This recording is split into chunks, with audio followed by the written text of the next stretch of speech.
Apang ginasuggest sa mga researchers nga regular nga islan ang kitchen sponge. 5 dekada nang nagtataguyod ng katotohanan. 5 dekada nang nagtatanggol sa mga mamamayan. Patuloy na nagsasaliksik at mabilis maghatid ng mga balitang siksik at malaman.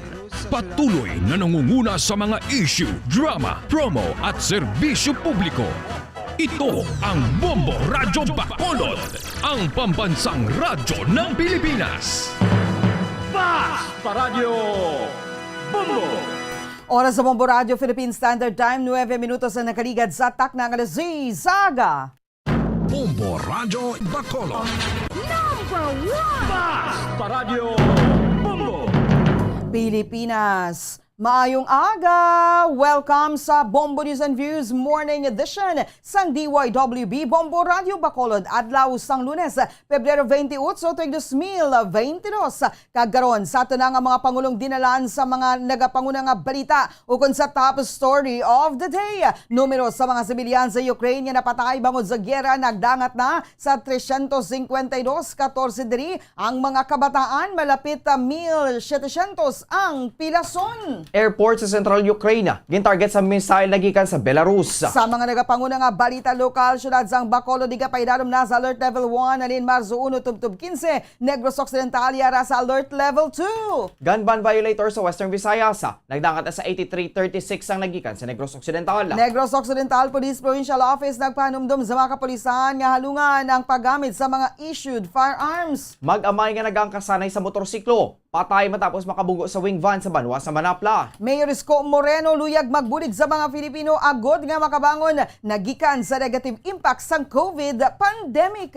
Sa mga nagapanguna nga balita, national presidential candidates mansig pabutyag sang ila pananawan sa nagapadan nga Ukraine-Russia war. Presidential candidates aminado nga dapat handaan sang Pilipinas sa pagsaka sa presyo sang basic commodities. Mayor Isko Moreno nakibot sa report nga nakabato ni isang $15 million gikan kay tech billionaire Bill Gates. Kampo ni Senador Bongbong Marcos nagpatahag sa liwat sining absent sa presidential debate kahapon. Sa mga nagapanguna nga balita international, Ukrainian President Volodymyr Zelensky willing o kung handa nga makigsugilanon sa Russia apang gin-reject ang proposal nga patigayunan ng meeting sa Belarus. White House nagapati nga ang mando ni Russian President Vladimir Putin nga ibutang sa high alert ang Russian nuclear forces ang kabahin na sa pattern sa Moscow. Sa balita sa negosyo, presyo sa krudo kag gasolina magasaka naman buwas sa aga. Balita sa Inampang, nag-rense runner nga si Bernaline Bihoy daog sa 800 meters sa Milo Patapa SEA Games Performance Trial sa Imus, Cavite. Balita sa entertainment screen, superstar Ann Curtis naganunsar sang iya concert comeback. Sa balitang espesyal, soldado sa Ukraine nagsakripisyo. Manual nga nagpalupok sa bomba sa Taytay agud hindi makatabok ang Russian forces. Oras sa Bombo Radio Philippine Standard Time, 12 minutos nang nakaligad sa atak ng alas 6 sa aga. Nga mo na nga pag-abi-abi sa inyo. Din man ka mga bahin sa syudad sang Bacolod, probinsya sa Negros Occidental nga nakatutok na nagapamati. Diri sa DYWB, Bombo Radio Bacolod 630 kHz sa lilisuan sang inyong mga radyo. Kag subong man sa mga nagapamati kag nagatana worldwide bagi sa Facebook Live, sa Facebook fan page sang Bombo Radio Bacolod.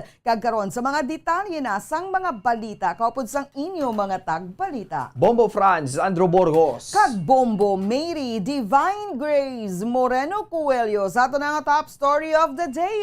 Sa Ukraine, ginanunsya sa Ministry of Interior ang Ukraine nga 352 na ka mga sibilyan ang nagkalamatay humalin sa nagsugod ang pagsalakay sang Russia. Sa Ministry, 14 sa mga nagkalamatay ang mga kabataan, samtang 1,684 naman kaiban pa nga residente ang napilasan lakip ang 116 ka mga kabataan. Madumduman nga nagmando sang White Range attack sa Ukraine si Russian President Vladimir Putin sang Webes kung saan apektado ang masami nga mga syudad o kung madamo nga mga syudad kaga bases paagi sa airstrike ukon shelling kag ang mga ini ang nagatake sa kadutaan man ukon sa kadagatan. Wala naman naklaro sa statement ni Health Minister Victor Liashko kun magkaupod na ang military personnel kag civilian sa figures. Una naman nga nagpahayag ang Ukrainian officials nga mas sobra sa 3,500 ka mga Russian soldiers ang napatay na bangod sa gyera. Nagpahayag ang United Nations nga nagakumpirmar na mga inis ang hindi magnubo sa 240 ka mga civilian casualties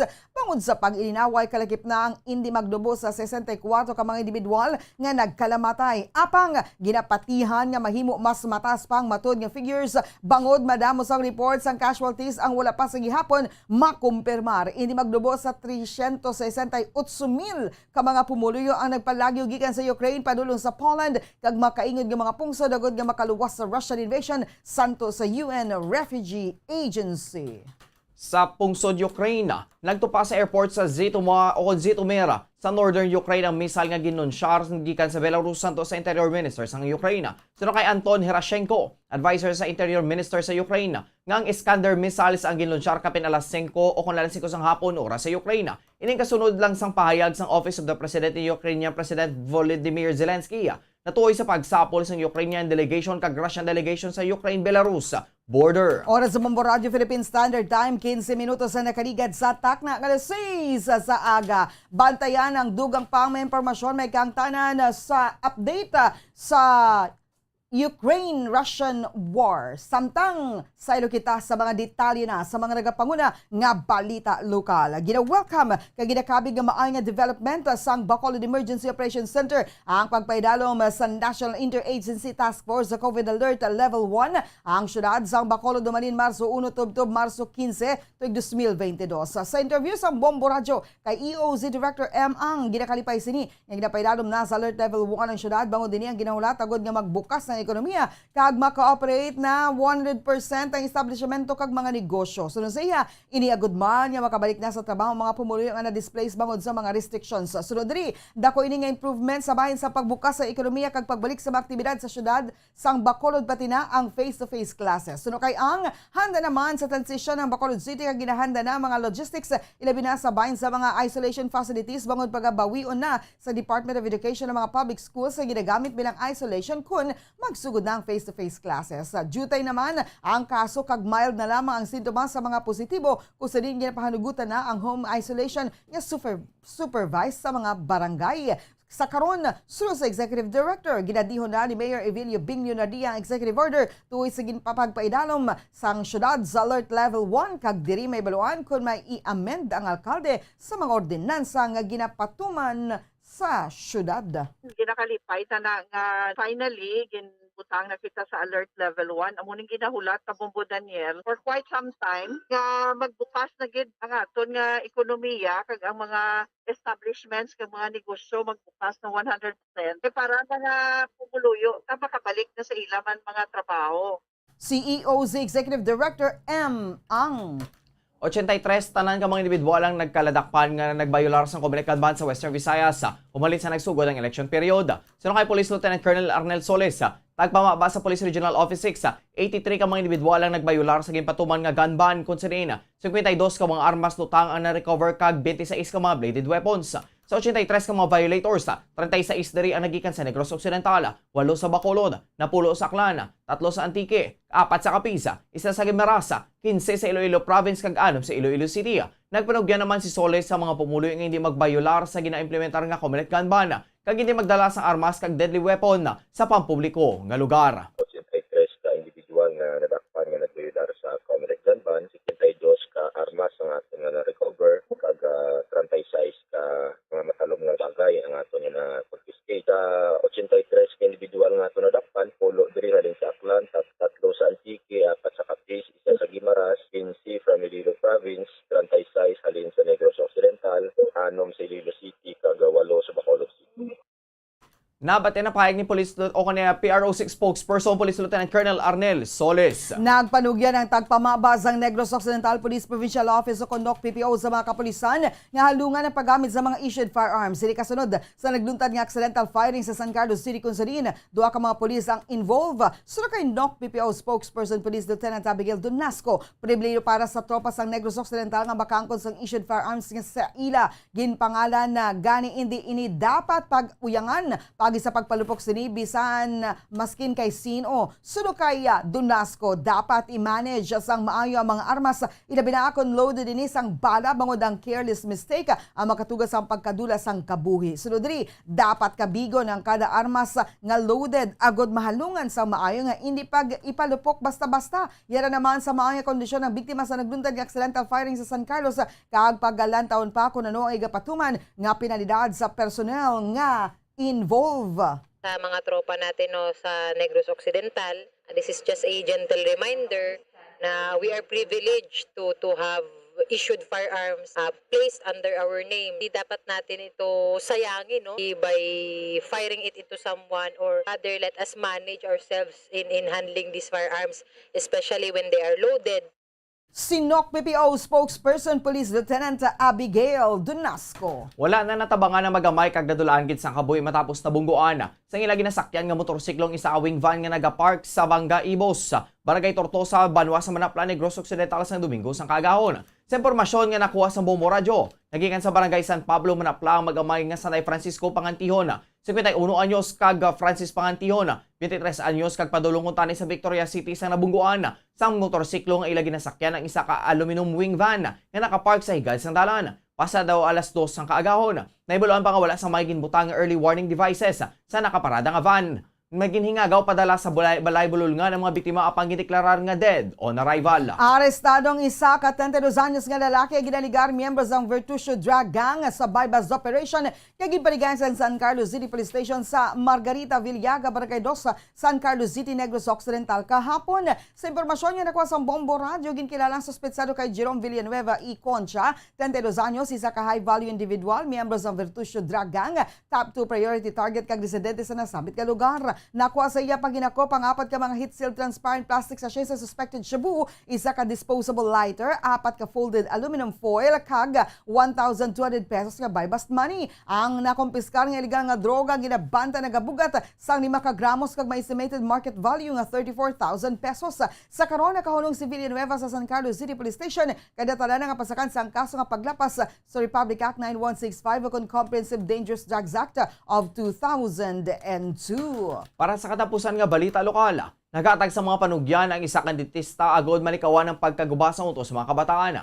Sa programa nga Dr. Bombo, ginpahay ni Dr. Rhea Juliet Chavez, Secretary sa Philippine Dental Association Bacolod Chapter, focus on orthodontics and oral surgery. Kung mag-isa ka tuig ang isa kalapsag, dapat nagauntat na ini breastfeed. Gani kung ano ini kabulan, ginatrain na ini sa cup. Sunod kay Chavez, isa sa mga pamaagi amo nga anaron nga ipadidi sa bata ang tubig sa mga gatas o kung tubig sang sa gatas bago ng sugar nga unod sa gatas na posible nga magpabilin sa ngipon. Kung hindi gid man malikawan ng pagpainom sa gatas, dapat mag-toothbrush gid ang mga kabataan ilabi na antes magtulog. Sarang man nga trapuhan sang wipes ang ngipon sang lapsag kon ini ang tuig pa lang. Nagpanugyaman ini nga dapat ipa-check sa dentista ang mga kabataan agud malikawan ng tooth decay nga tugas ang kalamay. Dapat man nga bantayan ang mga ginakaon sa mga bata kag ipalikaw sa mga ini ang matamis nga mga pagkaon. Reminders sa mga parents kung hindi gid malikawan nga mapadede ang atong nga kabataan. Ito way is pwede gid na ninyo nga pag natulog na siya, kuwaon nyo ang dede sa iya nga baba and then i-wipe lang sa tissue nga wet or kung wet wipes mismo para makuha lang ang remaining balas ng sugar sa iya nga ngipon. Kamu nga parents dapat i-teach nyo gid ang inyo nga mga bata kung paano mag-toothbrush samtang bata pa. Gina-train nyo na dapat ang mga kabataan nyo. Nabati na pahig ni Dr. Rhea Juliet Chavez, ang Secretary sa Philippine Dental Association Bacolod City Chapter focus in orthodontics and oral surgery. 22 minutos ang nakaligad sa taknang alas 6 sa aga. Bantayan sa pagpanumbalik sang Bombo News and Views Morning Edition, mga detalye na sa mga nagapangunang balita national, international kagiban pa diri sa gihapon sa DYWB Bombo Radio Bacolod. Bombo Radio Bacolod. Fast Radio Bombo. Tips sagud malikawan ng insomnia. Ang pagtulog sang maayo ang makaapekto sa mental kag physical health sang isa ka tawo. Apang kung kaisa hindi maligar nga nagaka-eksperyensya sa ginatawag nga insomnia, gani ari ang tips sagud malikawan ini kag mas makatulog sang maayo mga kabombo. Kinahanglan nga pareho ang oras ang imo pagtulog kag pagbangon kada adlaw agud maset ang imo nga body clock. Kun adlaw, mas maayo nga buksan ang mga kortina agud makasulod ang kasanagon, paglakat-lakat kun aga kag pag-ehersisyo. Kun gabi, likawan ang mga masanag na screen kaangay sa mga gadgets kag TV. Limitahan man ang pagkaon kag mga ilimnon nga may caffeine kag nicotine bagod makatuga ini sang problema sa pagtulog. Likawan man ang pagkaon sang madamo, pag-inom sa alcoholic drinks, pag-inom sang madamo nga tubig kag ang pag-overthink antes magtulog.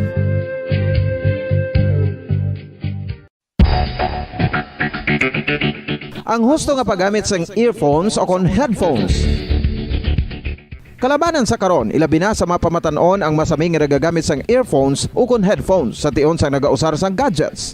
Apang, ano bala kalawig ang aton paggamit sang earphones kag headphones? Nakahibalo bala kamo mga kabombo nga ang tuman kalawig nga paggamit sini ang makatugas ang ear noise o kon acoustic trauma? May pila naman ka tips nga makabulig agud mahalungan naton ang aton dulunggan kag pamatinan. Dapat nga ipabilin nga yara lang sa 60% ang volume sang aton nga mga earphones o kon headphones. Likawan nga masobra sa 4 to 5 ka oras ang tayuyon nga paggamit sang earphones o kon headphones. Magtala na sang 15 minutos nga break matapos ang 1 ka oras sagod nga makapahuway ang aton palamatinan. Masami nga tinuan ang earphones o kon headphones kag mas maayo nga gamiton ang duha ka earpiece sang aton nga mga earphones.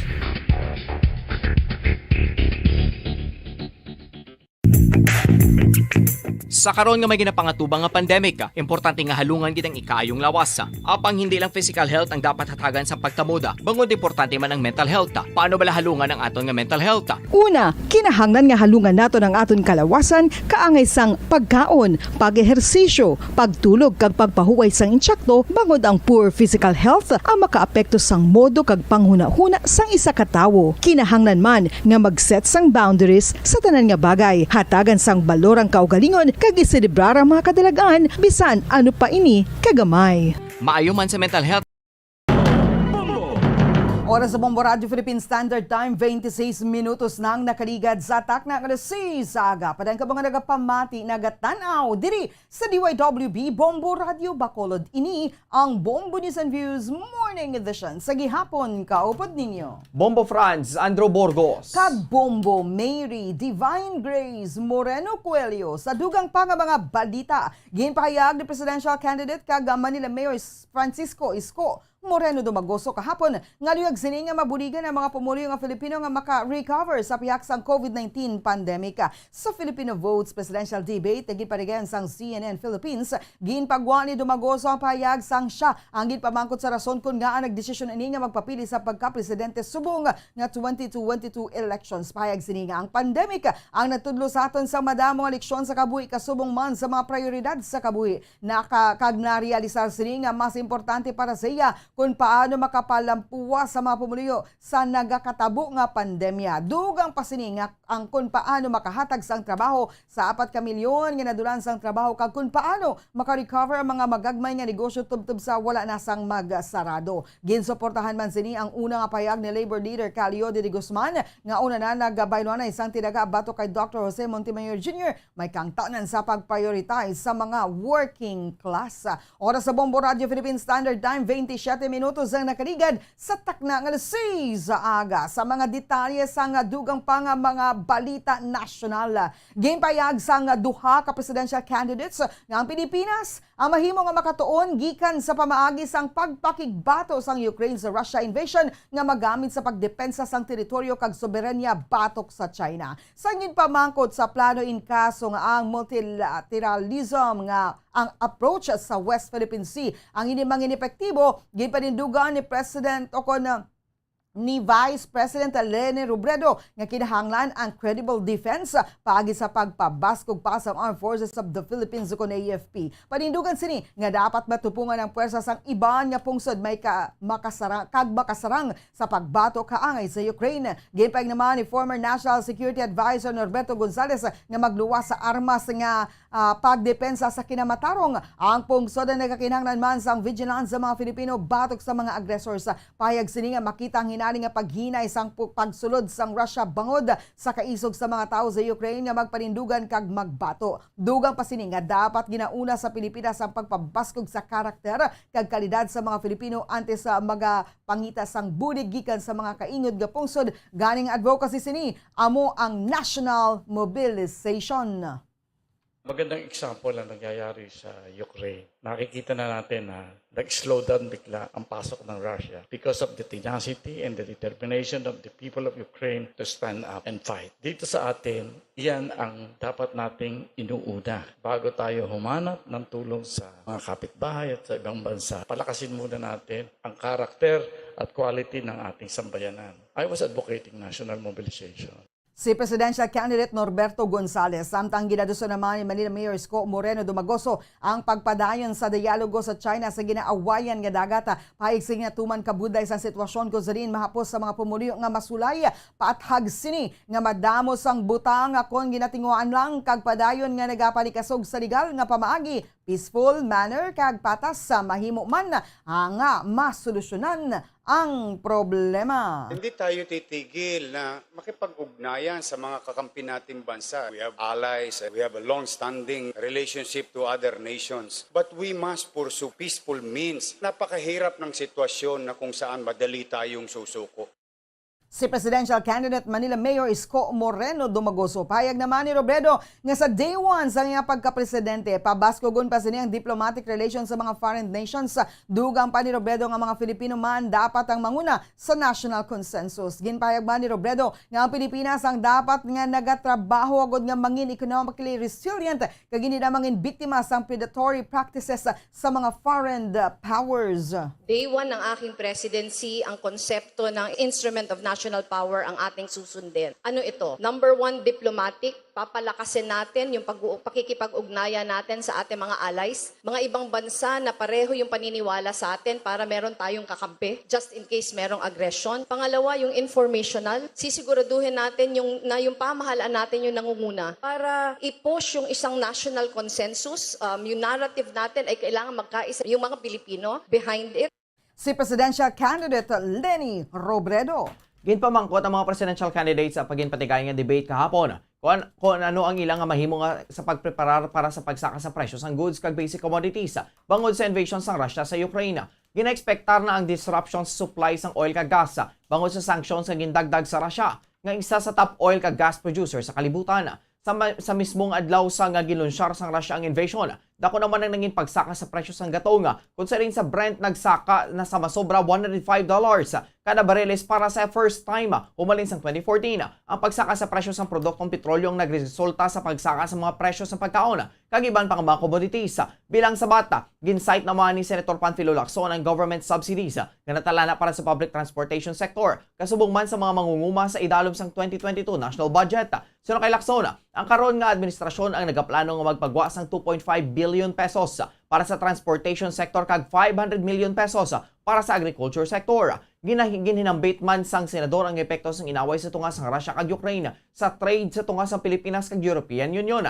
Ginpaig naman ni Labor Leader Leo de Guzman nga ang presyo sa produktong petrolyo nga binulan nga nagasaka ang maapektuhan pagid sang invasion. Sunod kay de Guzman, dapat nga magapilar sa Russia ang nga untaton na ang pag-atake bangod ini ang magresulta lang sa full-blown war. Ginpaig naman ni Vice President Leni Robredo nga ang presidente sa Pilipinas ang dapat nga vigilante kag may foresight nga sarang makaantisipar sa nga problema. Na-anticipate niya kung ano yung mga darating na problema kahit hindi pa siya dumadating. Unang-una yung supply ng oil, siguradong maaapektuhan tayo nito. Gaya na sinabi ni Senator Ping kanina, meron tayong fuel subsidy, meron tayong automatic, kailangan mag-automatic suspension ng excise tax kasi yung mababawas nito sa presyo ay mga 10 pesos per liter. Pag nagkaroon ng automatic suspension, yung sources of power kailangan bantayan natin. Nabatay na pahig ni presidential candidate VP Leni Robredo. Samtang ginpahig naman sa prenegosyante nga si Faisal Mangundadato nga pungsod ang hindi pa preparado sa pagsaka sa presyo sa basic goods bangod sa tensyon sa tunga sang Russia kag Ukraine. Ginpaig sang katipunan ng Kamalayang Kayumanggi Presidential Bet nga ang ekonomiya sa Pilipinas ang tuman pakahina ganing pungsod ang dapat nga mag-side sa kalinong gikan sa iban nga estado. Ginpanginwala sang Aksyon Demokratiko Standard Bearer Isko Moreno dumagoso kahapon ang aligasyon nga nakabato ni nisang $15 million gikan kay tech billionaire Bill Gates. Ginpagwa ni dumagoso ang pahayag matapos sa ginpamangkot ni presidential candidate Jose Montemayor ang Manila Mayor ko ni gabalik sini ang $1 million donation matapos ang eleksyon. Pahayag ni Dumagoso sa CNN Philippines Presidential Debate nga wala sang $15 million bangod ini ang ginadumilian sang nayi. Dugang pasini nga wala siya sang ihibalo kung sa di nakuha ni Montemayor impormasyon nga hindi matuod. Paano naman po yung $15 million na binigay ni Bill Gates? Isosoli niyo po ba yan? Is that a campaign fund? Mr. Montemayor, with all due respect to you, I have high regards to you, but I want to show you. Ito po, resibo ng BIR. Ito po, resibo, hindi po gawang rekto. Isa lang po yung tanong What I'm saying is that there is no such thing as $15 billion. Di ba, 15 million dollars. It is prohibited by law. Bawal po tumanggap ng mga ganong klaseng... So wala pong ganon? Wala po. It's not true. I don't know where did you get it. Si presidential candidate Manila Mayor Isko Moreno dumagoso kag Jose Montemayor. Sanggi pamangkot naman ng mga presidential contenders kung pabor mga ini sa pag-uli sang sobra sa campaign donations matapos ang eleksyon. Si Dumagoso lamang ang nagaisahanon nga kandidato nga nagsabat sang negatibo kung sa diin ginako sini nga gintago niya ang 50 million pesos nga sobra gikan sa campaign funds matapos ang iya nga wala magdinoagon nga senatorial o kung wala madinalagon nga senatorial bid sa 2016. Pahayag sang Manila Mayor nga wala siya sa posisyon nga magsabat sang no apang kinahanglan sini nga magpabilin nga matuod sa kung ano ang iya nga nahimo sadto. Nagabot naman sang resibo ang Manila Mayor nga gikan sa Bureau of Internal Revenue kon BIR agod nga pamatudan nga nagbayad din isang taxes sa 50 million pesos nga iya ginhuptan. Paig sini nga gusto niya nga mangintampad sa mga tao kag ginatuman sini ang iya katungdanan bilang pumuluyo. So kay Dumagoso, hindi pa sini masiling kon magapadayon siya sa pagtagos ang sobra sa campaign funds sa palabuton. Apang patag sini kinahanglan pa nga magpasar sang Kongreso sang bago nga lahi nga nagamando sa mga kandidato sa kung paano dapat ang sobra sa campaign funds matapos ang eleksyon. Because I have to be fair with the Filipino people. Hindi ako nagsoli ng binigay sa akin tulong sa kampanya na sobra, ngunit tinupad ko ang aking tungkulin bilang mamamayan na magbayad ng buwis. That's why wala akong moral ascendancy to answer the question in favor. I have to remain of what I have done in the past. Si presidential candidate Manila Mayor Isko Moreno Dumagoso. Ginpathag sang Chief of Staff ni presidential candidate Ferdinand Bongbong Marcos Jr. Ang kabangdanan kung nga wala nakatambong ang kandidato sa ginpatigayon nga presidential debate kahapon. Sino kay Attorney Vic Rodriguez, nagpadulong sa probinsya sang Pangasinan si former Senator Bongbong Marcos para sa pagkampanya nga nakaschedule sa sulod sa duwa ka adlaw. Patay sa abogado nga importanteng pagkampanya sa Pangasinan. Bangod mataas ang numero sa mga botante sa probinsya kasubong man ini ang kilala nga kabahin sa Solid North. Dugang pa sa Chief of Staff nga sa Enero 11 pa nakaschedule ang pagpadulong sa anay senador sa Pangasinan. Apang wala ini nadayon bangod sa pagpositibo sa COVID-19 sa pila sini ka staff. Bangod sini, ginalagas naman sang ilang mga kampo ang gin-reschedule nga mga programa. So kay Rodriguez, masami man nga ginapahayag sa mga ini nga sa mga interviews sa nakaligan nga semana nga ulihin na sila sa dapat nga schedule. Ginpakamaayo man naman sa mga ini nga amat-amat na sila nga nagalagas. Kag sa katapusan na nga Balita National, bugos nga tagipusoon ang pagpasalamat ni Vice President Leni Robredo sa kada Ilonggo kag Guimaras-non nga nagsugata sa iya sa uli sini nga pagbisita. Sa Iloilo, nagdangat sa 40,000 ang mga pumuluyo nga nagtambong sa People's Rally sa Pebrero 25 santo sa payag ni Iloilo City Mayor Jerry Treñas. Sa dugang pasang big man sa Senado kasi Senator Frank Drilon nga inina ang isa sa pinakadako nga political rally sa Iloilo. Nabatyagan man sa presidential candidate ang suporta sa mga Ilonggo gani ginabalusan niya man sang pagpalangga ang Iloilo. Madamo sa proyekto si Robredo nga napatigayon sa nasamit nga probinsya samtang siyang vice-presidente kag ginsiguro man sini nga pasanyugon pa kag dugangan ang mga proyekto kag nga infrastruktura sa lugar kaangay sang Negros Guimaras Iloilo Bridge sa tion nga siya ang mapilian nga presidente sa maabot nga eleksyon. Pagpaayos ang kabuhi sa mga Pilipino ang prioridad ni Robredo sa tion nga siya ang magadaog bilang presidente sa May 9 elections. Oras sa Bombo Radio Philippine Standard Time, 38 minutos ang nakaligad sa takna ng 6 sa aga. Sa ilo kita sa mga detalye na sa nagapangunang balita international. Kadto kita sa Ukraine. Ginpayag ni Ukrainian President Volodymyr Zelensky nga handa siya nga makigsugilanon sa Russia apang ginareject sini ang proposal nga ang meeting ang paligayunon sa Belarus nga mao nangin panugod sa invasion sang Moscow sa Ukraine. Suno kay Zelensky, nakabati ni sa mga sugilanon nga ang meeting sa tuwa sang Ukraine kag Russia ang mahimo nga magatapos sa gyera kag makapabalik sa kalilong sa pungsod samtang masami naman nga nagaka-mensionar ang Minsk nga amo ang lugar sang negosasyon. Dugang pa sang presidente nga ang lokasyon ang hindi pagpilion sang Ukraine ukon sang Belarus inaginpili sang Russian leadership. Ibroan nga ang Belarus may dako nga papel sa Russian invasion sa Ukraine kung sa diin ang mga Russian troops na nag-invade paagi sa Belarus border kadungan sa suporta gikan sa Belarus government. Nagpadawag naman sang sanksyon ang Biden administration sa siyam ka Belarusian defensive firms bangod sa ila pagsuporta sa invasion. Sa payag ni Zelensky nga nakadres sa Belarus, suno sa presidente kung wala sang agresibo nga pag-atake gikan sa teritoryo, mahimo sila nga magsugilanon sa Minsk. Kasubong man ko nini ang neutral, apang bangod hindi neutral ang Belarus, gani hindi ni magsugot nga sa lugar magasapol. Nebaroan, nga sang 2015, ang Ukrainian kag Russian officials ang nag-meeting sa Belarus capital sa pagguman sang Minsk Agreement, gagdalagipan sang fragile ceasefire sa duha ka lugar sa Ukraine nga gina-takeover sang pro-Russian separatists sadto. Duga pa payag ni Zelensky nga luyag gid nila sang kalinong kag pagpakikinunanon luyag sa mga ini nga matapos na ang gyera kung salin gina-offer na sa mga ini sa Russia ang Warsaw, Bratislava, Istanbul kag Baku. Okay lang sunod diri kun tugangan pa sang iban nga mga syudad sa baylo nga wala na sa missiles nga magatupa sa Ukraine gikan sa nasambit nga pungsod.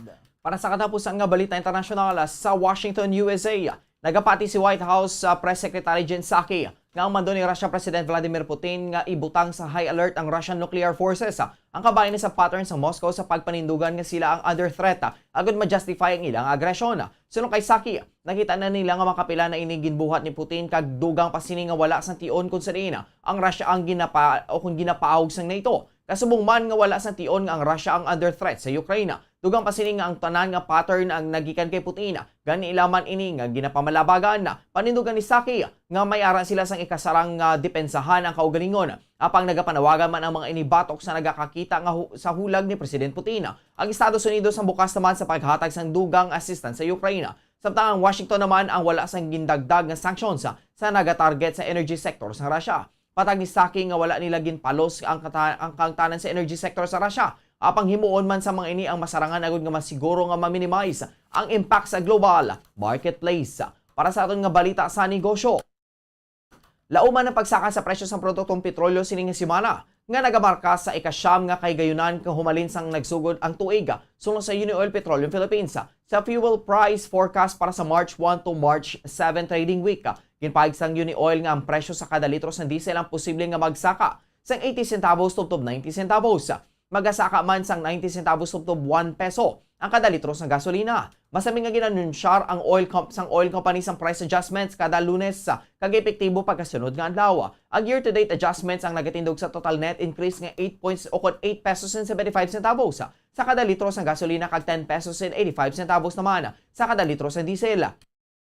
Sunod kay Department of Energy Oil Industry Management Bureau Director Rino Abad, manamonitor sa ahensya sining simanang ang presyo sa premium gasoline ang nagatindog sa 70 pesos kada litro samtang 68 pesos sa kada litro sang diesel. Para sa aton nga foreign exchange rate, ang isa ka US dollar may baylong 51 pesos and 27 centavos. Ang isa ka Hong Kong dollar may baylo nga 6 pesos and 56 centavos. Ang Singaporean dollar may baylo nga 38 pesos and 8 centavos. Kag ang isa ka Saudi Arabian real may baylo nga 13 pesos and 66 centavos. Kag ang isa ka euro may baylo nga 58 pesos. Ang average nga presyo sa produktong petrolyo ni gikan sa Shell, Caltex kag Petron stations. Ang unleaded na gabalor sang 65 pesos and 80 centavos. Tubtob 66 pesos and 79 centavos. Ang premium na gabalor sang 66 pesos and 80 centavos. Tubtob 68 pesos and 24 centavos. kag ang diesel gabalora sang 55 pesos and 80 centavos o kunin 85 centavos tubtob 56 pesos and 85 centavos.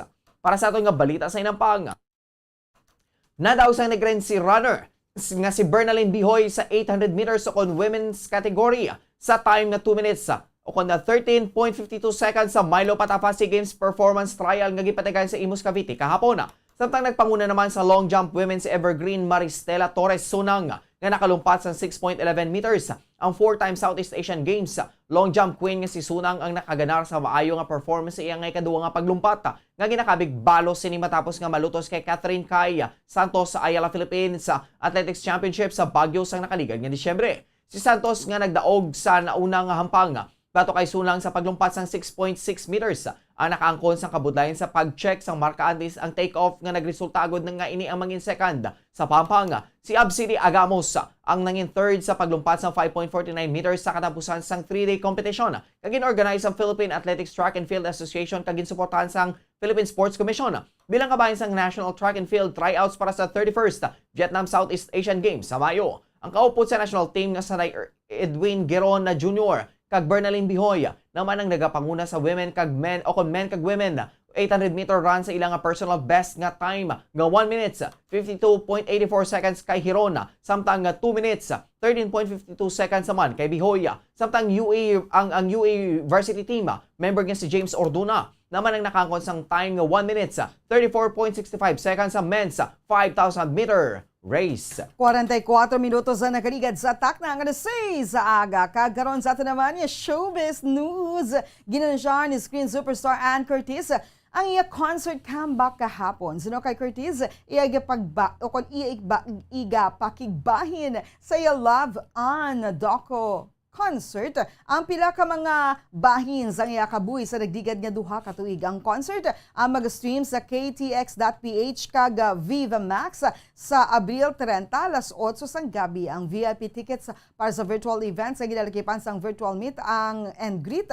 Kaupod mismo si Curtis sa nagabalor sa 1,750 pesos samtang virtual tickets sa nagabalor sa 999 pesos.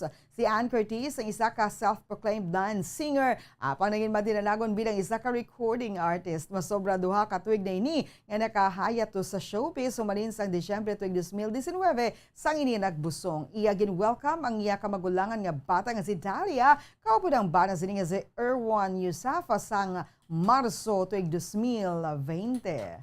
Para sa aton nga Bombo Health News, ang wards ang masami nga nagasulpot lang sa lawas sa isa ka persona. Hindi man nini makahangawa apang madamo ang wala na namian kag luyag ini nga makuha. Gani mga kabombo, yaring mga tips o kon home remedies agud mahukas ang warts. Isa sa pinaka-common nga pamaagi agud mahukas ang warts mo ang pagbutang sang duct tape.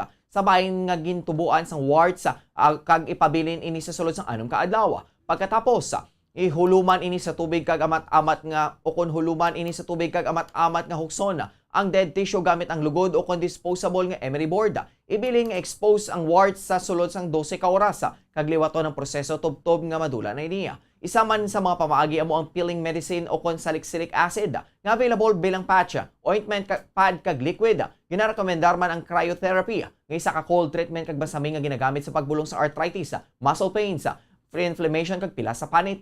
Magluwas sa nasambit nga mga remedies, ginasuggest gyapon sa mga doktor ang paggamit sang over-the-counter nga mga bulong sa warts.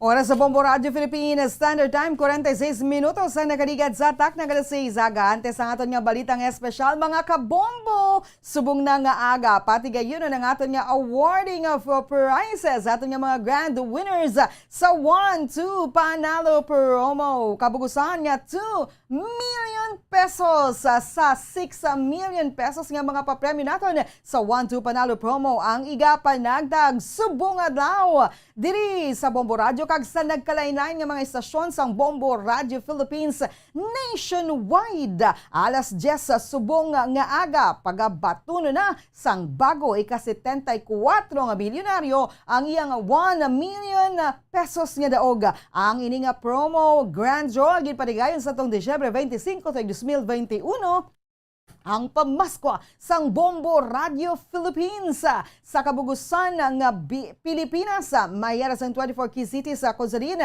may gapanagtagman nga mga guaranteed prices. Pero antes na mayara man sang 50,000 pesos nga panghatag para sa mga per area winners Luzon, Visayas, Mindanao and National Capital Region. Sa bahin naman sang guaranteed prices sa kada area may magabaton sang 15,000 pesos bilang first prize, 10,000 pesos bilang second prize, kag 5,000 pesos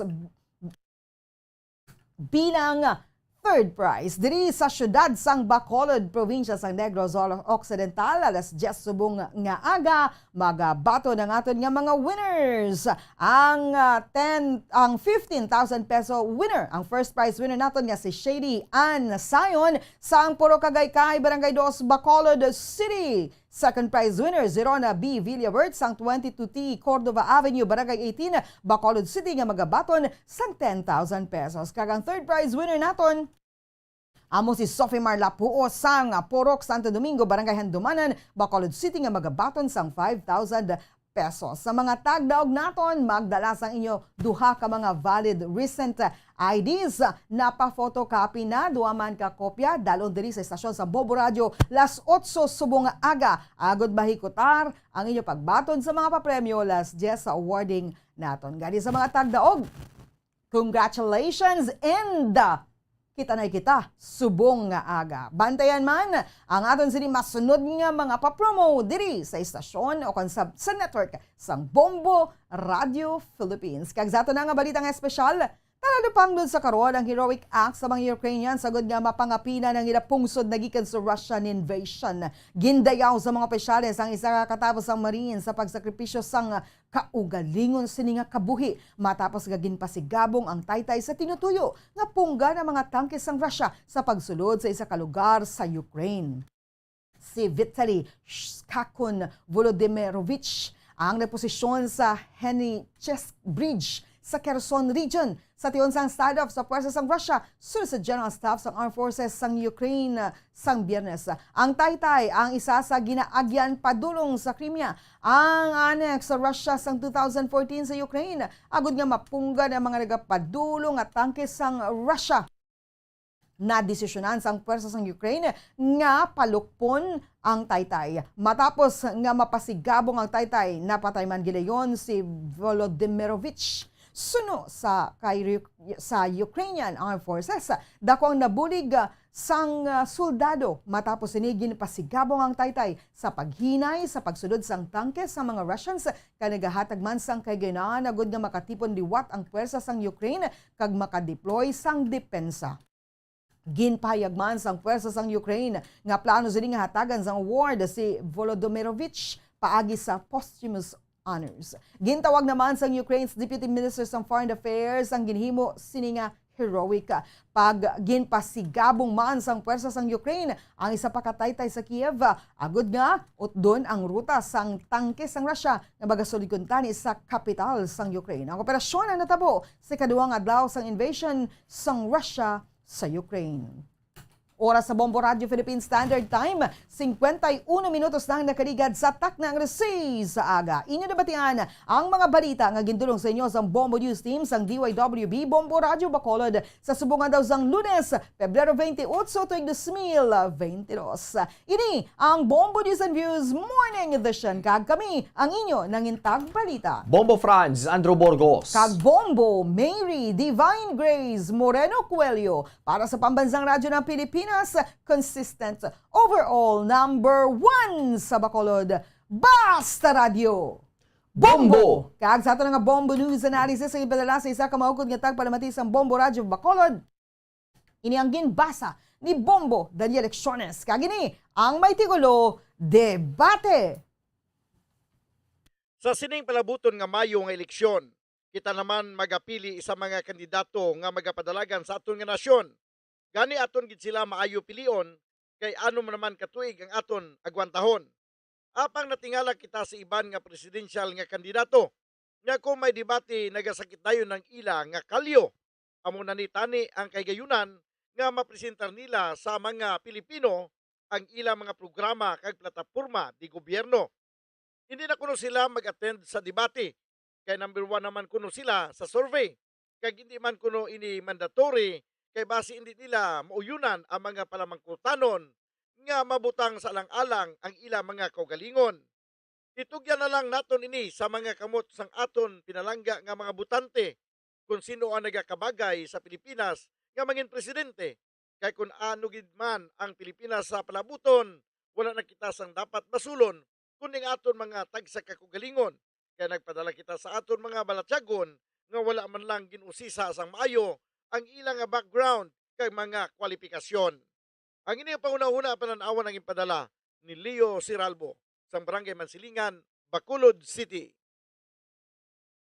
Sa mga tagpalamati isang Bombo Radyo Bacolod, pwede man kamo magpadala sang inyo panghuna-huna kag pananawan sa Bombo News and Views Morning Edition. Care of DYWB Bombo Radyo Bacolod, CBS Development Corporation Building, Lacson Street, Mandalagan, Bacolod City. O kung pinaagi man sa email address sang Bombo Radyo Bacolod, bombo_bacolod@bomboradyo.info. Bombo Radyo Bacolod. #1 Paradyo Bombo. Tip sagod malikawan ng insomnia. Ang pagtulog sang maayo ang makaapekto sa mental kag physical health sang isa ka tawo. Apang kung kaisa hindi maligar nga nagaka-eksperyensya sa ginatawag nga insomnia, gani ari ang matip sagod malikawan ini kag mas makatulog sang maayo mga kabombo.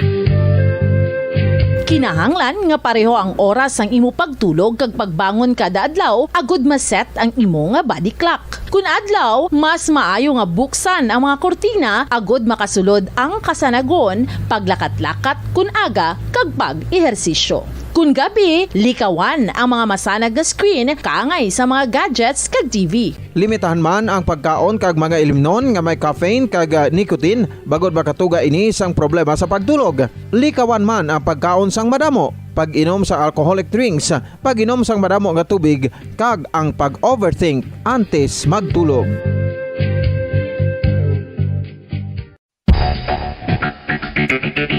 Ang husto nga paggamit sang earphones o kon headphones. Kalabanan sa karon, ilabi na sa mga pamatanon ang masaming nga nagagamit sang earphones o kon headphones sa tion sang nagausar sang gadgets. Apang, ano bala kalawig ang aton paggamit sang earphones kag headphones? Nakahibalo bala kamo mga kabombo nga ang tuman kalawig nga paggamit sini ang makatugas ang ear noise o kon acoustic trauma? May pila naman ka tips nga makabulig agud mahalungan naton ang aton dulungan kag pamatinan. Dapat nga ipabilin nga yara lang sa 60% ang volume sang aton nga mga earphones o kon headphones. Likawan nga masobra sa 4-5 ka oras ang tayuyon nga paggamit sang earphones o kon headphones. Magtala na sang 15 minutos nga break matapos ang 1 ka oras sagud nga makapahuway ang aton palamatinan. Masami nga tinluan ang earphones o kon headphones kag mas maayo nga gamiton ang duha ka earpiece sang aton nga mga earphones.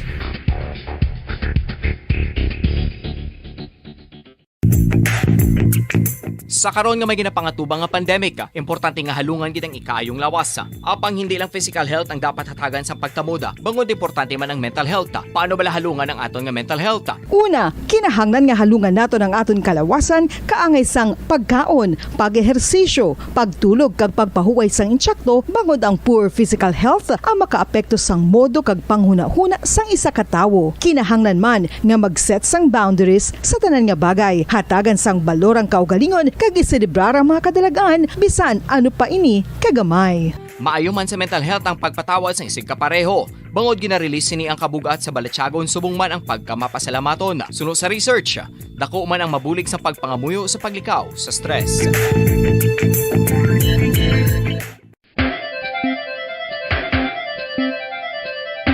Ang talaba.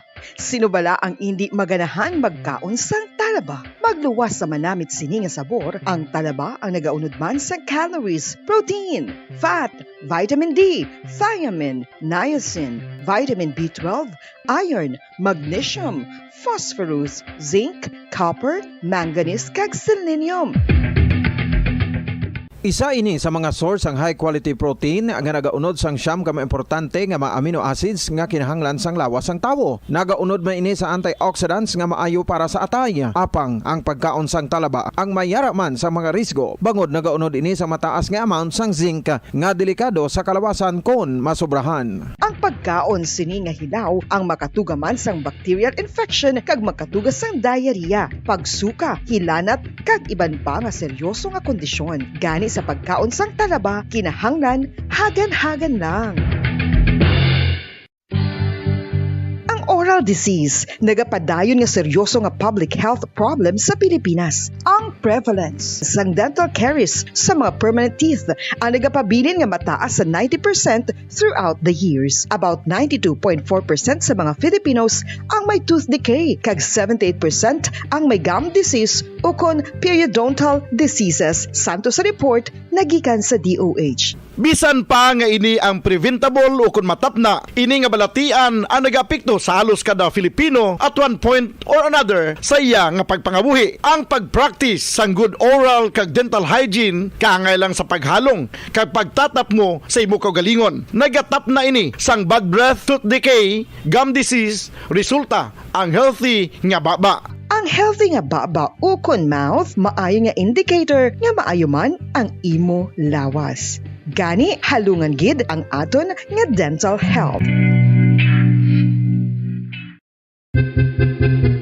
San o ikaw ulihi nga nag-ilis ang sponge nga ginagamit mo sa paghugas sa mga kitchen utensils? Ang kitchen sponge mga kabombo, ang mas mahigko pa sa toilet. In fact, ginpahayag sang microbiologists nga ang mga butang nga ginagamit naton sa pagtino sa mga dishes ang pinakahigko nga bagay sa balay. Sa isa ka pagtuon nga na-publish sa journal nga Scientific Reports, ang spongy bacterial colonies ang mas delikado sa aton ikaayong lawas. Bangod sini, ginarekomendar sa mga researchers nga dapat islan ang sponge kada simana. Ang kitchen ang lugar sa aton balay kung sa diin nagasugod ang mga new bacteria. Bangod sa human traffic kag food preparation. Bangod ang sponge ang masami nga warm, mabasa kag matrace ang old food. Ini ang ideal nga breeding ground para sa bacteria. Suno sa pagtuon, maayong idea nga tinluan ang sponge kada tapos gamit. Apang ginasuggest sa mga researchers nga regular nga islan ang kitchen sponge. Ang kitchen ang lugar sa aton balay kung sa diin nagasugod ang mga new bacteria. Bangod sa human traffic kag food preparation.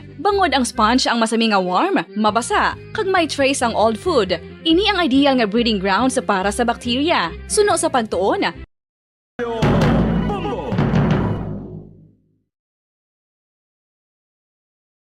Best newscast sa 24th KBP Golden Dove Awards. Bonbon Network News. And the KBP Golden Dove for Best Radio Newscast at Metro Manila goes to Bonbon News, DWSM, Star FM, Bonbon Radio. At ngayon, ang inyong tagapagbalita. Magandang umaga Pilipinas! Sa anumang oras sa buong mundo, narito ng Bombo Network News Morning Edition. Araw ngayon ng Lunes, Pebrero 28, taong 2022. Sa ulo ng ating mga balita, ang bansang Ukraine makikipagpulong na raw sa Russia para sa peace talks sa Belarus border. Si Santo Papa Francisco nagpahayag ng hinagpis at nanawagan ng tulong para sa Ukraine. 22 Pinoy naman apektado ng sigalot sa pagitan ng Russia at Ukraine naghihintay para sa kanilang repatriation ayon sa DFA. Samantala, mga bagong guidelines naman ng Interagency Task Force sa Alert Level 1 ipapatupad simula bukas. Pinakamalaking barko pa ng Coast Guard na sa bansa na gagamitin sa operasyon ng Philippine Coast Guard Task Force Pagsasanay. Mahigit 100 kabahayan naman sa Cavite City na sunog. Wala pang isang buwan nang mangyari ang parehong sunog sa nasabing lungsod. Abangan po ba itong awarding ng Bombo Radio Prizes po dito pa rin sa 1-2 panalo po yan na promo part 20. Inaabangan na po yan worth 2 million pesos po yung ipamimigay na mga premyo. Karagdagang balita mula sa ibayong dagat, oxygen supply sa Ukraine nagkakaubusan na sa gitna ng digmaan ayon yan sa World Health Organization. Sa Samantala itong mga Gilas fans sa panawagang ibalik daw si dating Gilas sa coach Tab Baldwin matapos tambakan ng New Zealand itong Pilipinas dito pa rin sa 2023 FIBA World Cup qualifiers. Samantala itong pamilya ng Jensen boxer na si Vincent Asatrolabio nagpasalamat naman sa lahat ng sumuporta sa laban ito sa dating 2-division world champion na si Guillermo Rigondo sa bantamweight contest. At live nationwide via satellite mula sa Bombo News Center Makati, kami ang inyong mga tagapaghatid balita. Ako si Bombo Jane Buna. At ako naman si Bombo Gerald B. Ulep at ngayon sa detalye ng ating mga balita. Bombo International News. Inaabangan na ngayon ng buong mundo ang isasagawang peace negotiations sa pagitan ng Ukraine at Russia na gaganapin daw sa border ng Ukraine at Belarus. Inanunsyo ito ni Ukraine President Volodymyr Zelensky sa ika-4 na araw ng pagsalakay ng Russia sa kanilang bansa.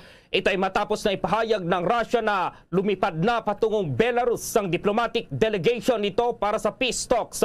Sa isang statement ay sinabi na ang diplomat ng Russia at Ukraine ay magkikita ng walang precondition sa isang hindi pa natutukoy na lokasyon sa Belarus border. Sa ngayon ay hindi pa isinisawalat ng mga kinaukulan ang takdang oras ng kanilang isasagawang pagpupulong hinggil dito. Magugunitang una rito ay tinanggihan ng mga opisyal ng Ukraine ang planong nagsasabing ang anumang pag-uusap ay dapat na isasagawa sa ibang lugar at hindi po sa Belarus. Kaugnay niyan, narito pa ang tinig ni Ukrainian President Volodymyr Zelensky. Мы хотим встречаться, мы хотим окончания войны. Варшава, Братислава, Будапешт, Стамбул, Баку. Это все мы предложили российской стороне. Да и любой другой город нам подходит. В стране, с территории которой не летят ракеты. Только так переговоры могут быть честными и могут действительно закончить войну. Минувшая ночь в Украине была жестокой. Снова обстрелы, снова бомбардировка жилых кварталов, гражданской инфраструктуры. Нет ни одного на сегодня объекта. Kaugnay naman sa nasabing balita, nagpahayag ng hinagpis sa nangyaring kaguluhan ngayon sa pagitan ng Ukraine at Russia si Santo Papa Francisco, kung saan ay maraming mga sibilyan ang naiipit at nadadamay dahil dito. Kasabay nito ay ang kanyang panawagan para sa humanitarian corridors upang tulungang maiglikas ang mga refugee mula sa Ukraine at sinabing ang mga nagsimula ng digmaan ay nakakalimot na ng kanilang pagiging makatao at hindi anya dapat malinlang ang pag-iisip ng mga ito na ang Diyos ay nasa kanilang panig. Sinabi ng Santo Papa na nawawasak ang kanyang puso na makita ang mga larawan ng mga matatanda ng humihingi ng tulong at mga inang tumatakas kasama ang kanilang mga anak. Kaugnay niyan ay inaanyayahan niya ang mga tao na makilahok sa isang pandaigdigang araw ng panalangin at pag-aayuno para sa kapayapaan na gaganapin sa Ash Wednesday sa darating na Marso 2. Magugunita na kamakailan lang ay unang nagpayag ng nararamdamang pagdadalamhati si Santo Papa Francisco kay Ukrainian President Volodymyr Zelensky dahil sa pagdurusa anyang naranasan ng Ukraine nang dahil sa umiinit na tensyon nito laban sa Russia. Narito si Santo Papa Francisco. In these days, we are disturbed by war, something tragic, and many times we have prayed that this street will be avoided. And so we must not stop praying, and the Holy Father inviting everyone to make the 2nd March, Ash Wednesday, a day of fasting for peace for Ukraine. Let us make it a day to stay nearer, close to the people in Ukraine, and praying that God will touch men to end this war. Who makes war forgets humanity. Does not look at the people, does not look at the concrete lives of persons, but makes only the interests of power to themselves. It is a perverse and diabolical logic of the arm. e si distanza dalla gente comune of the use of arms, and it is far from in ogni God. conflitto la gente comune è la vera vittima. The very victims of every war are ordinary people who pay for the foolishness of war. I think of the elderly, the aged. Samantala po, naghihintay na lamang ng kanilang repatriation ang nasa 22 Pilipino na apektado ng paglusob ng Russia sa Ukraine. Ayon po yan sa isa sa mga opisyal ng Department of Foreign Affairs. Mula sa kabuang bilang 4 ang nasa lungsod ng Kiev sa Ukraine ayon kay Undersecretary Sara Lu Ariola. Samantala, 13 naman ang nasa Warsaw sa Poland habang 5 ang nasa Moldova. Sinabi po ni Ariola na 6 na Pilipino ang nakabalik na sa Pilipinas. Ang 13 nasa Poland sa ngayon ay naghahanda na sa kanilang pag-uwi dito sa Pilipinas. Tumawid ang mga Pilipinong ito sa Polish border mula Ukraine at sinalubong sila mismo ni Foreign Affairs Secretary Teodoro Locsin Jr. Ayon po kay Ariola, nasa 181 po na mga Pinoy ang lumikas sa Lviv mula sa capital city na Kiev. Pero may ilang mga Pilipino ang tumangging umalis sa naturang bansa kasama na yung mga nakapangasawa na po ng Ukrainian. Samantala naman, isang security analyst muling nagpaalala sa posibilidad na pagsiklab ng World War III dahil sa umiinit na tensyon sa pagitan ng Russia at Ukraine. Alamin na ang detalye sa report ng Bombo Radio Dagupan.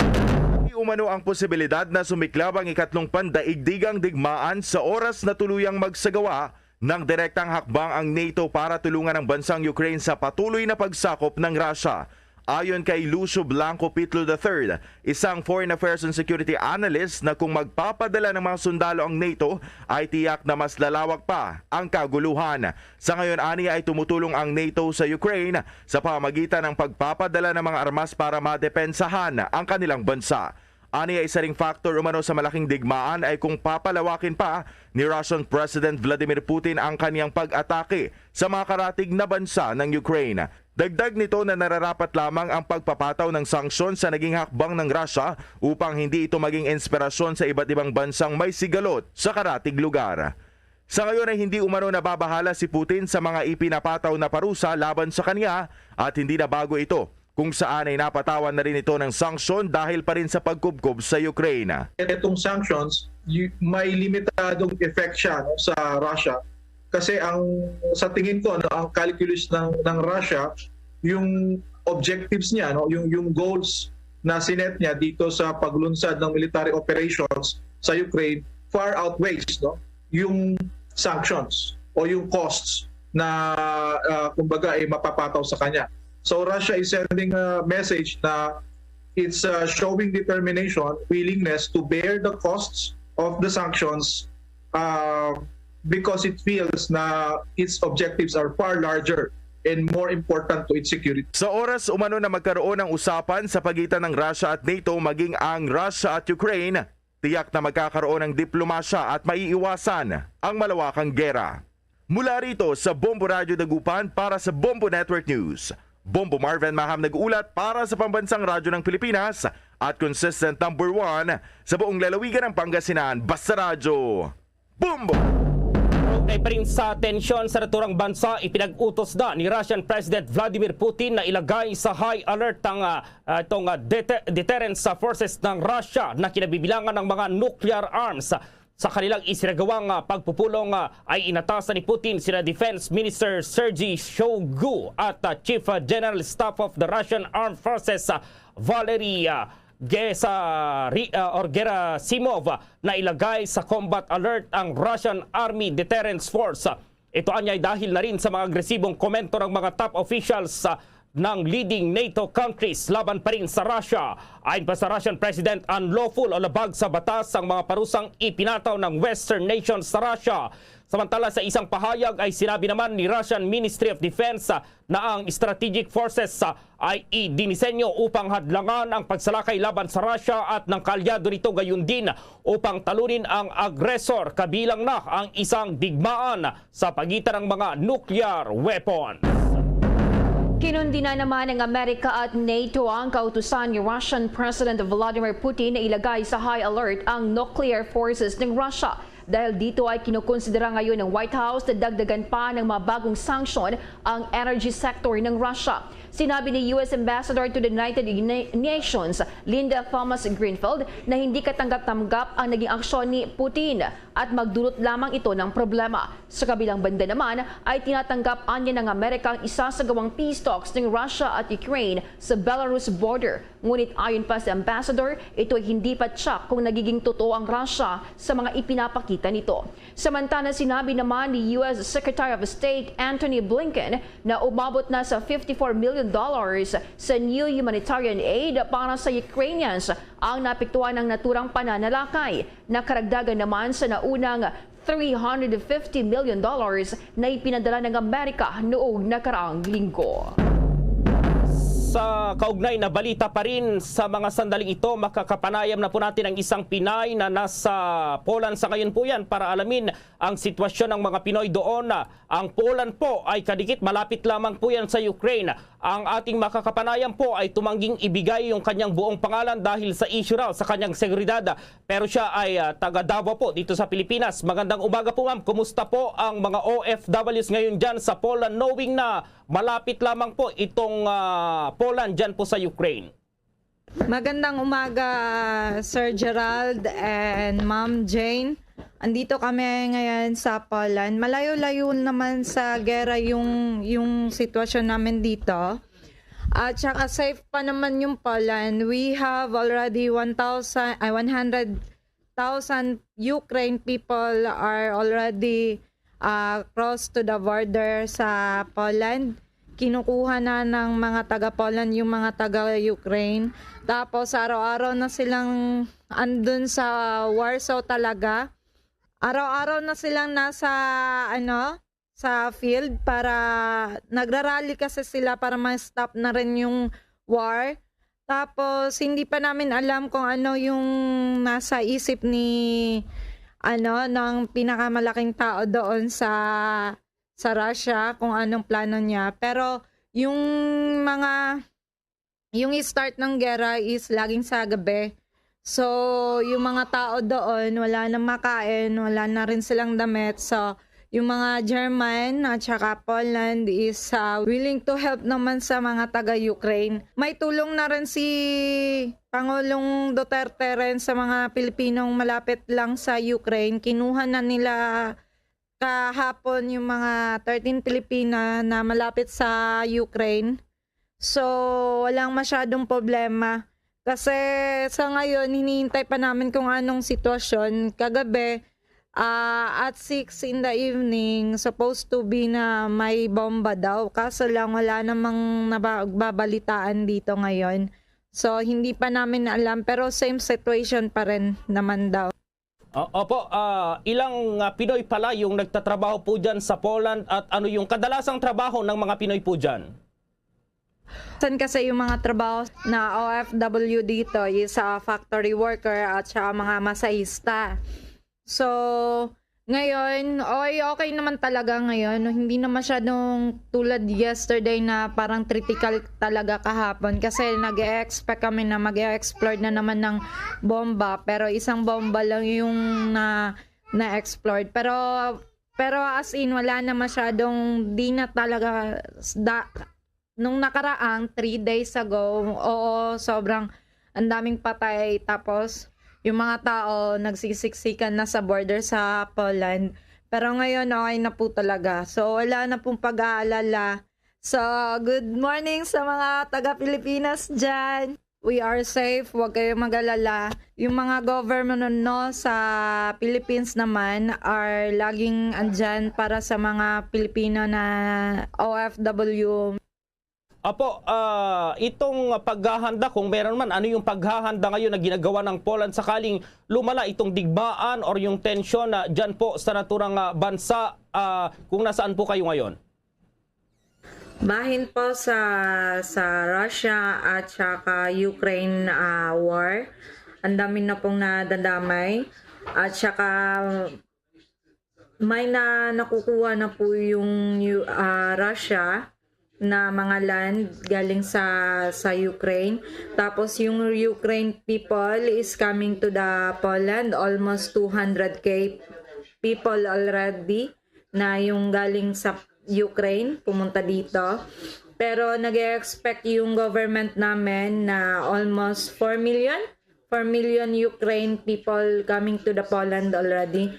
Pero naghihintay sila sa close border kasi 9 hours bago ka makapasok sa border ng Poland kasi napakadaming tao talaga na na-stuck.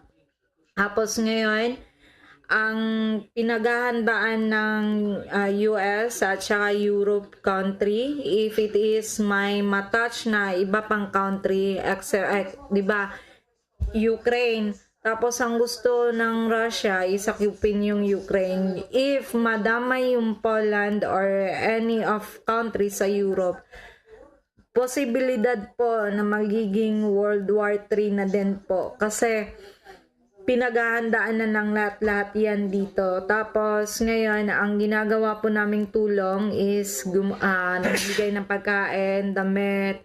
Tapos yung Germany is namimigay na po sila ng weapon para po sa Tapos ang pinamalala, yung Russia na country, wala talaga silang alam kung anong ginagawa ng presidente nila.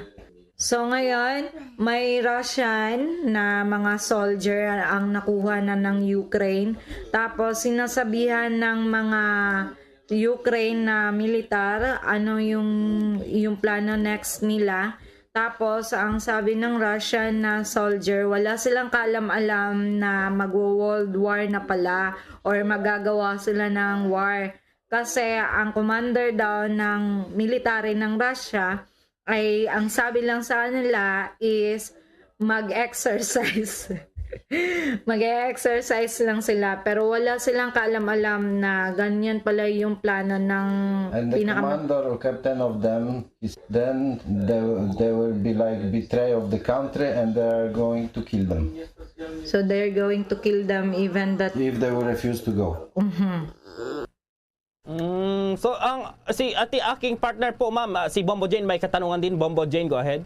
Alright, ma'am, ano po pala ang trabaho niyo dyan sa Poland? Ilang taon na po kayo at dyan na po ba kayo nakapag-asawa, ma'am?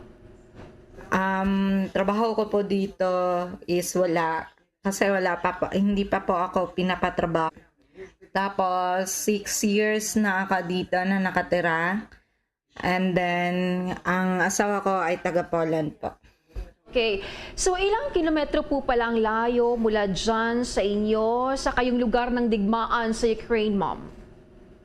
Between Polish border and Ukraine attack is 60 kilometer lang po yung layo dito. Tapos, ngayon, halos 200,000 na Ukraine people are coming into the Poland. No, nagbabanta ulit si Putin na baka madamay na rin yung half of Europe kasi nagbabanta siya ng what is that? Nuclear bomb. Opo, bumuhos na dyan sa Poland yung mga evacuees, pati yung mga Pinoy at dyan sa border po yan. Any info kung nakakarating po dyan sa inyo regarding po dito? Yung mga taga-Ukraine ngayon, pumunta sila sa Embassy of Russia. Doon sila ngayon nagrarally. Lahat ng mga tao na taga-Ukraine para ipistok na lang. Pero wala pong sagot galing kay Putin na kung magiging okay ba or hindi. Yun lang po yung last na sinabi ni Putin na kung sasali yung iba baka mag-World War III ata.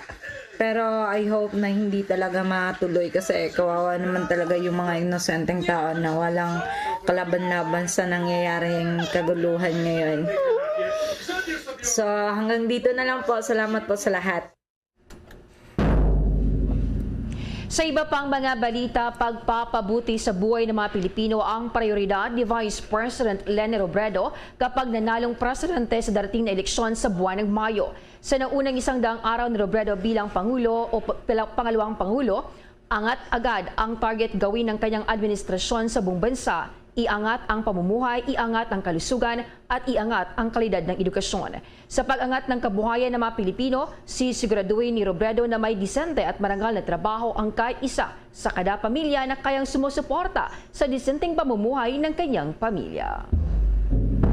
Samantala sa mga sandaling ito, kuha tayo ng reaksyon dyan sa labas ng istasyon dahil bukas po alert level 1 na. Pinakamaluwag na alert level po yan dito sa Pilipinas at kasama dyan itong National Capital Region. At nasa labas po ng istasyon, nandyan sa Parañaque si Bombo Raymond Tinasa.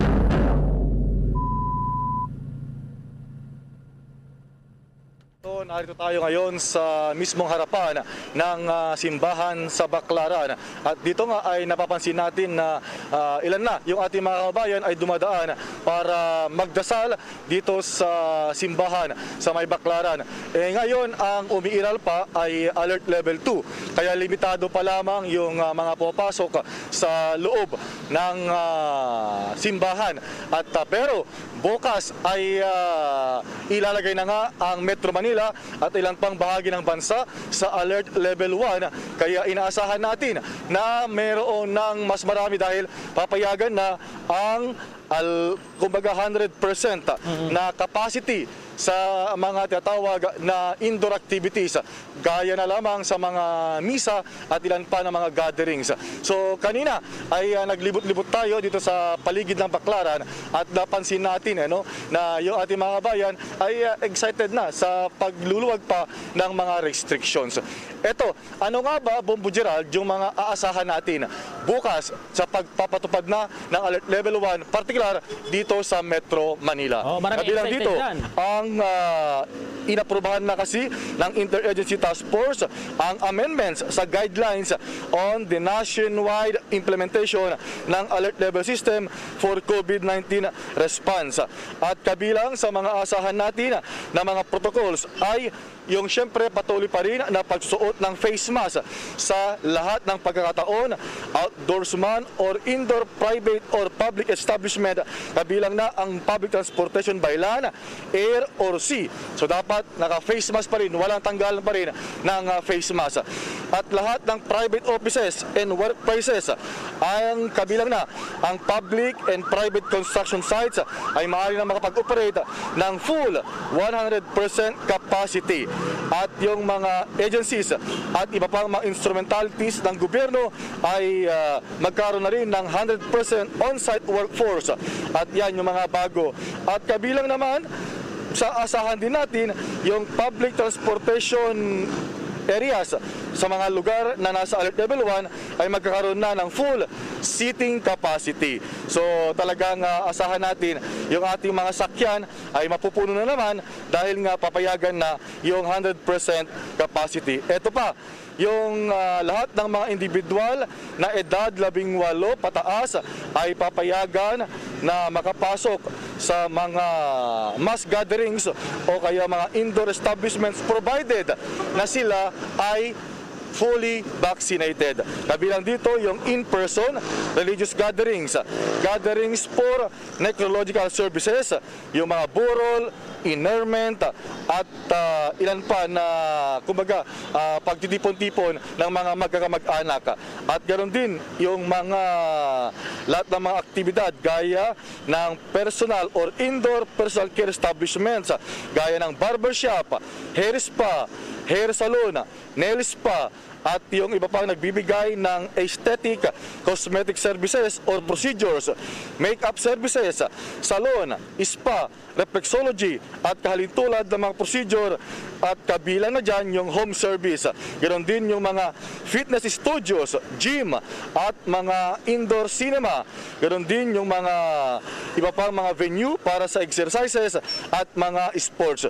So lahat ng mga dati ay limitado lamang sa 30%, 50%, ngayon ay magiging full 100 capacity na yung mga indoor at mga outdoor gatherings at activities simula bukas, Marso 1. Dito naman sa bahagi ng Baclaran ay sinabi sa atin ng mismong chief ng security dito sa Baclaran ng Metro Manila Development Authority na simula bukas ay dagdagan nila yung kanilang tao para magpatupad pa rin ng mga minimum health standards bagamat alert level 1 na. Narito ang bahagi ng pahayag ni Police o kaya MMDA Security Officer 2, Epifanio.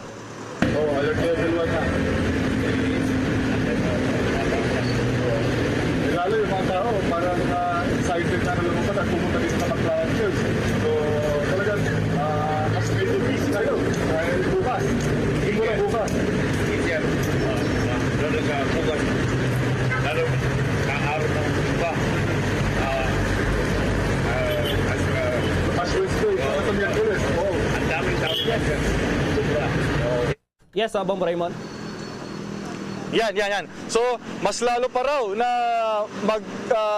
dadagsa, magpupuntahan ng ating mga kabayan sa araw ng Miyerkules dahil ito yung tinatawag na Ash Wednesday ng mga Katolikong Pilipino. So, yan yung mga ginagawang paghahanda ng MMDA at mga barangay officials dito sa Barangay Baclaran sa Parañaque City sa pagbabalik sa Alert Level 1 dito sa Metro Manila simula bukas. Bombo Gerald, Bombo Jane. Oo, eksakto pala. Ash Wednesday sa Miyerkules sa Bombo Raymond. So sigurado yung Baclaran Church ay dadagsain, bubuhos yung mga deboto dyan. Yung paghahanda nila sa ngayon, nabigla ba silang mag-alert level 1 na or talagang nakahanda na yung simbahan para dito sa pagluluwag ng restriction, Bombo Raymond? Well, last week pa kasi ay meron ng rekomendasyon yung Metro Manila Council o yung mga mayor sa Metro Manila na ilagay na sa alert level 1. So, yung ating mga kinaukulang mga establishmento ay medyo nakapaghanda na rin. Gaya yung MMDA, nakapag-deploy na sila ng karagdagang tao rito na magmanman, magbantay at magpapatupad daw sila ng 5-meter social distance sa lahat ng mga pipila, lalo na sa araw ng Miyerkules, yung mga magpapakrus sa noo bilang bahagi ng ating tradisyon o ritual ng Ash Wednesday, Bombo Gerald. Oo, Bombo Raymond, dahil ito nga at mas maluwag na itong restriction, maraming lugar dito sa bansa yung maluwag na yung restriction. At kumusta naman yung mga syempre, mga establishmento sa ngayon? Mayroon na bang nag-advance na nagbukas dahil alam mo naman yung mga Pinoy, Bombo Raymond, ay ganyan yung mga style nila? Well, dito nga yung mga dumadaan dito na mga pampasaherong jeep at bush, bukas pa dapat, di ba, mag full capacity sila. Pero ngayon, kahit alert level 2 pa lamang ay nakikita natin 100% na yung kanilang capacity. So, siksikan na rin sa mga public transportation. Pero yung mga ilang mga establishmento ay natili pa rin sa 50 to 70% indoor capacity at para sa mga fully vaccinated pagka sa indoor. Bukas ay tiyak na mas marami na dahil punuan na, pwede ng 100% capacity indoor, Bombo Gerald, yung ating mga restaurant, mga kainan. So pwede na. Lahat ng mga indoor activities, mga cinema, pwede na, Bombo Gerald. Bombo Raymond, may formal announcement pa ba si Pangulong Rodrigo Duterte dito sa mga alert level or wala na, Bombo Raymond? Mayroon bang talk to the nation mamaya si Pangulong Rodrigo Duterte? Well, formalidad na lamang siguro, Bombo Gerald. Mamayang tanghali rin, merong press con si Acting Presidential Spokesman Carlo Nograles kasama yung MMDA General Manager na si Sir Artes at si Undersecretary Berhere ng Department of Health para talakayin yung mga ipairal na mga protocol sa Alert Level 1. Pero mamayang gabi, inaasahan natin na merong talk to the people ang Pangulong Duterte at Health Secretary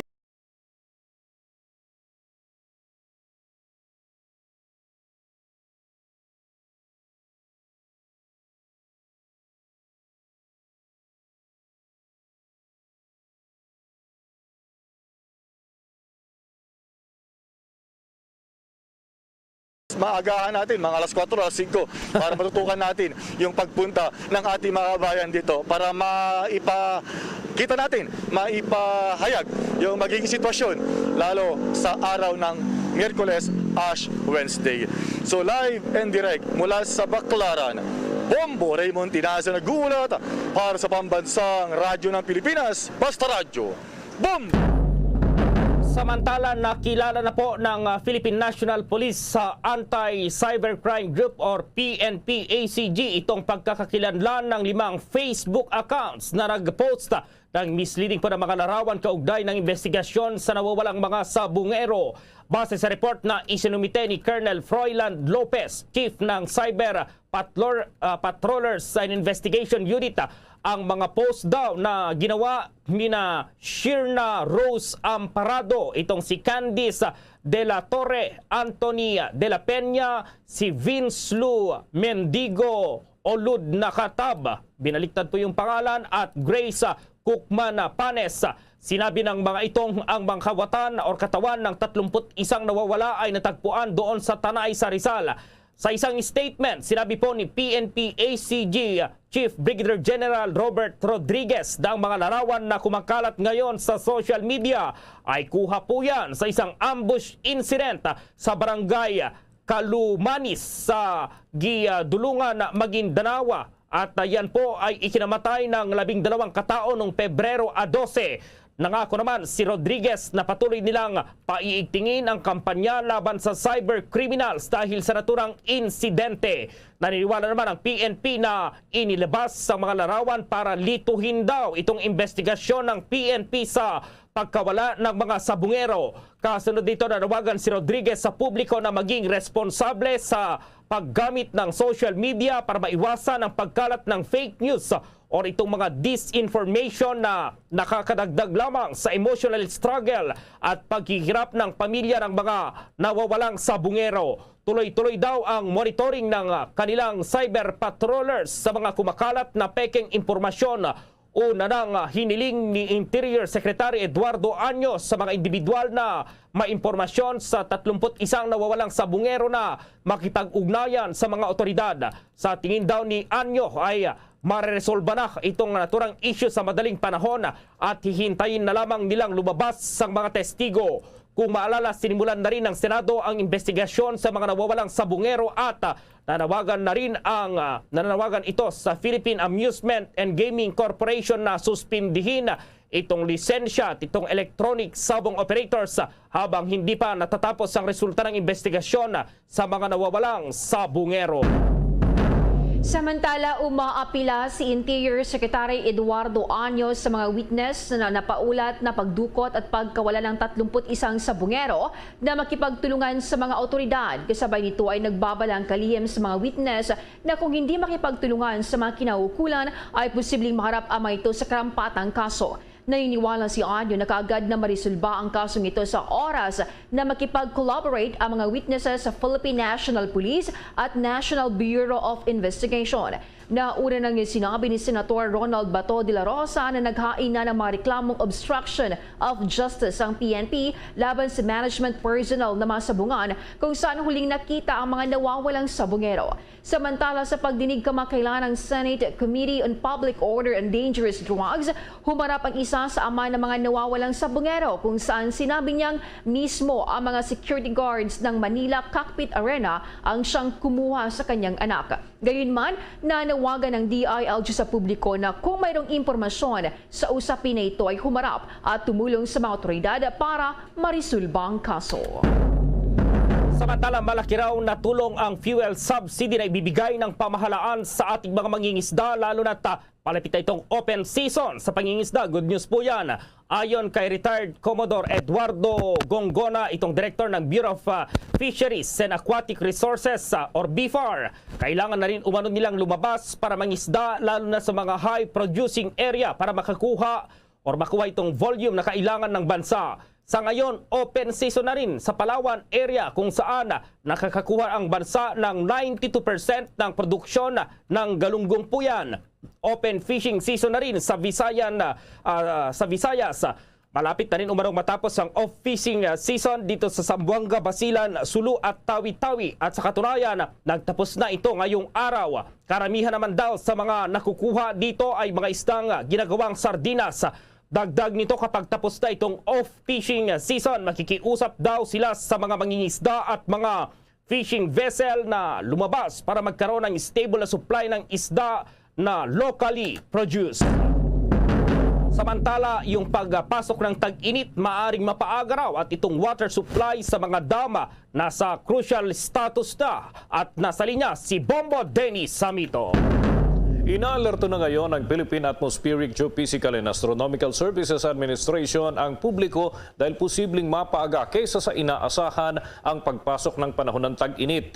Unti-unti na kasing humihina ang pag-iral ng hanging amihan at nag-uumpisa naman ang pagpasok ng easterly wind na nanggagaling sa Pacific Ocean at ito ang naghahatid ng mainit na temperatura dito sa ating bansa. Nangangahulugan din ito ng unti-unting pagpasok ng tag-init o tagtuyot dito sa ating bansa. Dalawang panahon lamang ang inoobserbahan sa Pilipinas. Ito ay ang tag-ulan at tag-init.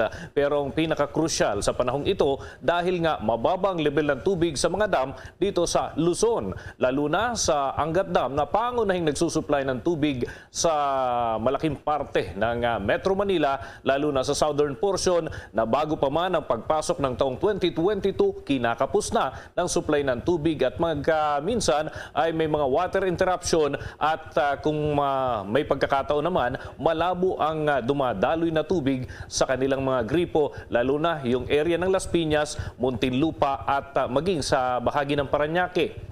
Bunsod nito, ang NWRB ay nagsasagawa na ng kanilang mga karampatang aksyon at inihahanda ang posibilidad ng pagsasagawa ng cloud seeding operation. Pero hindi naman madaling gawin ang naturang hakbang, lalo't milyon din ang gugugulin para lamang makapaglagay ng isang pasilidad na maghahatid ng cloud seeds. At ito ay sa pamamagitan ng sasakyang panghimpapawid at sasabuyan ng asin. Iodized salt kasi yung ginagamit dito, Bombo Gerald, Bombo Jane, para sa kabatiran ng ating mga taga-subaybay. Pero kinakailangan ay may cloud formation na tatamaan ito at ang direksyon ng hangin ay tutugma dun sa bahagi na paghahatiran ng naturang buhos ng ulan. Dapat ay tatama ito dyan sa watershed area. Kaya naman, ang naturang hakbang ay dumadaan sa masusing pag-aaral ng mga eksperto, lalo na sa mga miyembro ng Pag-asa Hydrometeorology Division, pati na ng mga opisyal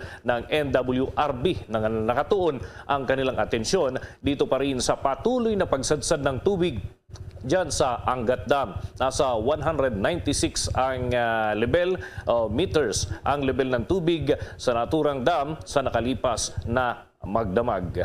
At Bombo Gerald, Bombo Jane, nararamdaman na rin dito sa mga dalampasigan ang unti-unting pag-init ng temperatura, hudyat ng unti-unti ng pagpasok ng easterly wind dito sa ating bansa. Bombo Gerald? Oo, Bombo Dennis, dahil talagang papalapit na yung summer, kailan yung inaasahan talaga na idedeklara itong summer season ngayong taon, Bombo Dennis? Actually, Bombo Gerald, para sa kabatiran ng ating mga taga-subaybay, wala talagang summer season sa Pilipinas. Ito'y tagtuyot at tag-ulan ang ating naobserbahan dito. So, ang tag-init, kadalasan pumapasok yan sa first or second week ng March at dahil nga patapos na rin ang Pebrero, may mga pagkakataon na ito ay bahagyang nagkakaroon ng delay kung malakas pa yung pag-iral ng amihan. So ang ina-expect nga ng Pag-asa, baka sa susunod na linggo ay nasa panahon na tayo ng tag-init, Bombo Gerald. Oo, so talagang abangan na dahil ngayon ramdam na yung mainit na rin na lagay ng panahon, Bombo Dennis. So talagang Marso na bukas, asahan na yung ating mga residente sa iba't ibang bahagi ng bansa itong mainit na panahon, Bombo Dennis. Tama yan, pero posible pa rin yung mga pag-ulan, yung mga isolated rainfall, lalo na kung hapon at gabi, dahil naman yan sa mga localized thunderstorm. At o nga pala, Bombo Gerald, ay pagpasok ng Marso, Fire Prevention Month na yan. Di mas malaking konsumo ng tubig yung gugugulin pagka may mga sunog. Kaya ingat-ingat tayo dahil mababa yung level ng tubig, mahina yung pressure at malaki ang kailangan pagka may mga sunog. Yan ang magiging hamon sa Bureau of Fire Protection. At gayon din, yung NWRB kung paano nila mababantayan na mananatiling may supply tayo. Dalawang concessionaire, yung umiiral dito, yung Maynilad at yung Manila Waters na siyang nagsusupply sa malaking parte ng Metro Manila. Ganon din, meron din sa mga probinsya, Bombo Gerald. Para sa Bombo Network News, Bombo Dennis Hamito nag-uulat para sa Pambansang Radyo ng Pilipinas, Basta Radio, Bombo! Abangan po mamaya itong pagbibigay na ng mga premyo ng nanalo dito sa 1-2 Panalo, yung year 20 po yan ng Bombo Radio Philippines sa Star FM. 2 milyon po yung aasahang ipamimigay na premyo po yan ngayong araw. Sa Samantala, hinihiling ng Integrated Bar of the Philippines or IBP sa Commission on Elections na repasuhin na ang Oplan Baklas operations dito na tinatarget ngayon ng oversized campaign materials na nakapaskil sa mga pribadong pag-aari bilang paggalang sa karapatan ng mamamayang nagmamay-ari sa lugar. Nakasaad sa inilabas na pahayag ng IBP na hinihiling nito sa COMELEC na muling suriin ang Resolution number 10730, itong Implementing Rules and Regulations sa Republic Act 9006 na nagsisilbing batayan para sa Oplan Baklas. Binibigyang diin ng IBP na ang naturang COMELEC resolution ay dapat na magbigay ng primordial respect at pagpapalagas sa sagradong karapatan sa buhay, kalayaan at ari-arian maging sa freedom of expression. Ipinunto din nito na naging desisyon ng Korte Suprema na nagpapatupag ng regulasyon ng paglalagay ng mga campaign materials at ang kahulugan ng lawful election propaganda sa ilalim ng Section 9 at 3 ng Republic Act 9006 na tanging applicable lamang para sa mga kandidato, political parties at party list groups. Dapat din nilang malimitahan sa mga ipinopost ng mga kandidato sa politika, partido at party list group ang kapangyarihan ng poll body na tanggalin, kumpiskahin o sirain ang anumang ipinagbabawal na anyo ng mga election paraphernalia o labag sa batas na mga election material sa ilalim naman ng Section 25 at 29 ng naturang batas. Papalo na sa halos 1,500 ang bilang ng mga nahuli ng PNP na lumabag sa COMELEC gun ban. Ayon pa sa PNP, nasa kabuang 1,470 na katao na ang naitalang lumabag kahapon. Ang mga lumabag ay kinabibilangan ng 1,430 na mga sibilyan, 19 security guards, 12 police officers at 9 na military personnel. Nasa kabuang 1,346 police operations na ang isinagawa ng mga otoridad at naka-recover ng 1,128 firearms, 6,302 na mga bala at 526 na deadly weapons. Base pa sa pinakahuling data ng PNP, karamihan sa mga nahuli ay mula sa NCR na mayroong violators na 468. Sinunda ng Central Visayas na may 152, Central Zone 105, Calabar Zone 145 at Western Visayas na nakapagtala ng 87. Base pa rin sa COMELEC Resolution number 10728, ang pagdadala at pagbiyahe ng mga baril o anumang deadly weapons at ipinagbabawal sa labas ng bahay mula January 9 hanggang June 8. Hindi naman kasali rito ang mga law enforcers pero kailangan nila ng authorization mula sa COMELEC at kailangan ay nakasuot ang mga ito ng agency prescribed uniform habang naka-duty. Ang mga lalabag sa resolusyon ng COMELEC ay posibleng makulong ng hindi bababa sa 1 taon pero hindi naman lalagpas ng 6 na taon.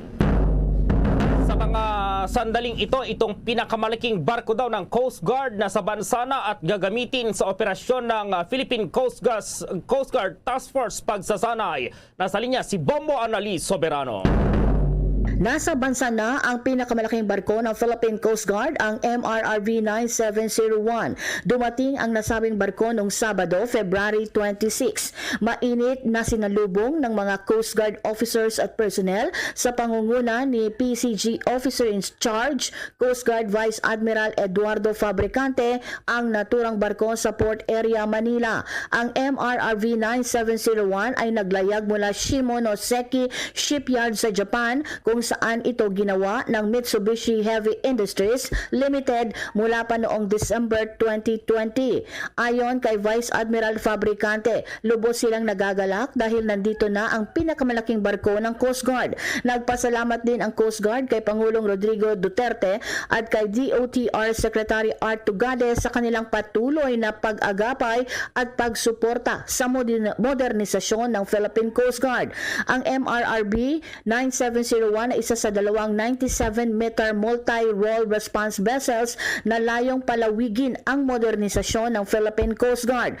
Bahagi ito ng Maritime Safety Capability Improvement Project Phase 2 ng Pilipinas sa pangunguna ng DOTR at Japan na formal na pagkasunduan noong October 2016.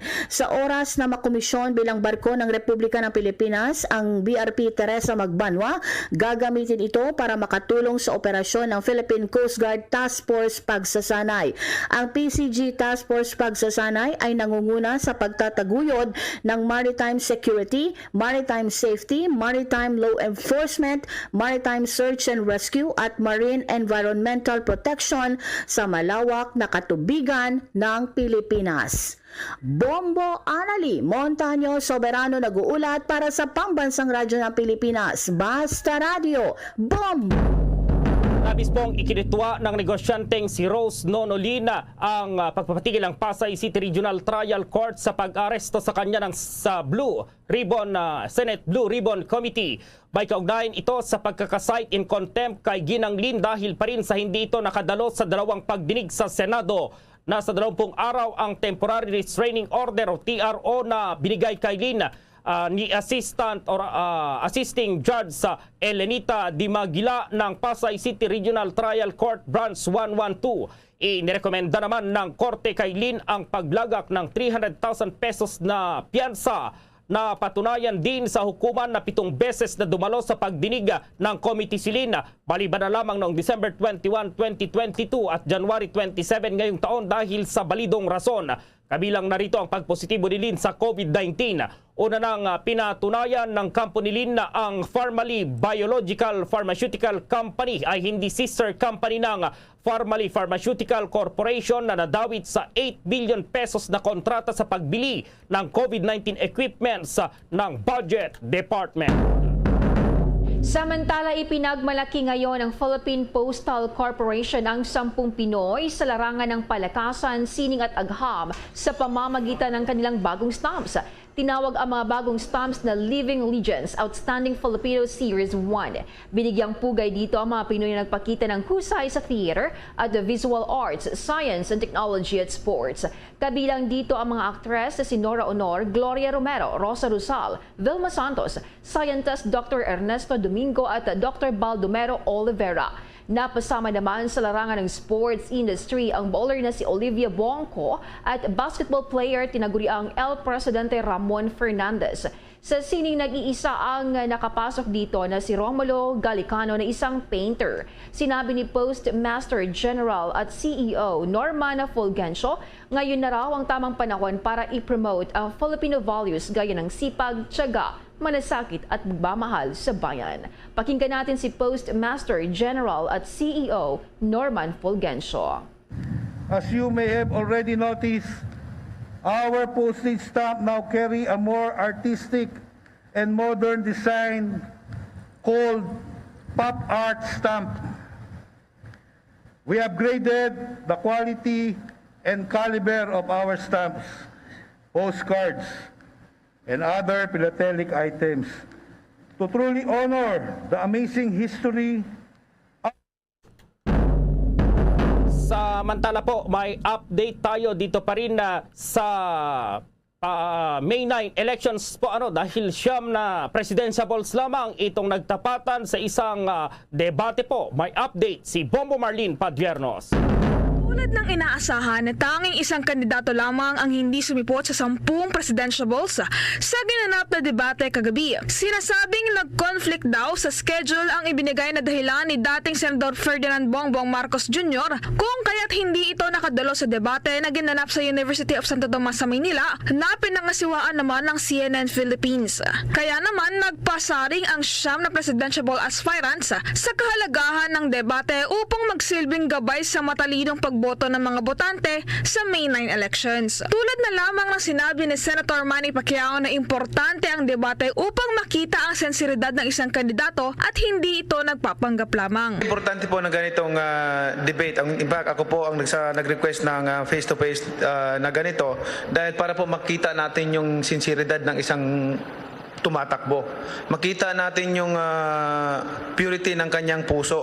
Dahil pagdating ng eleksyon, daming nagpapanggap daming kunwari mabait, kunwari hindi makabasag pinggan. Alam mo, maraming mga kandidato nagsusuot pa ng kung kulang lang punit-punit na damit para isuot para sabihin mahirap. Kaya importante po talaga ito dahil maipahayag mo yung plano mo sa ating bansa. Kasi hindi ito kinabukasan mo lang, kundi kinabukasan ng ating bansa, kinabukasan ng ating mga Pilipino, kasama ang aking Vice President na si Lito Atienza.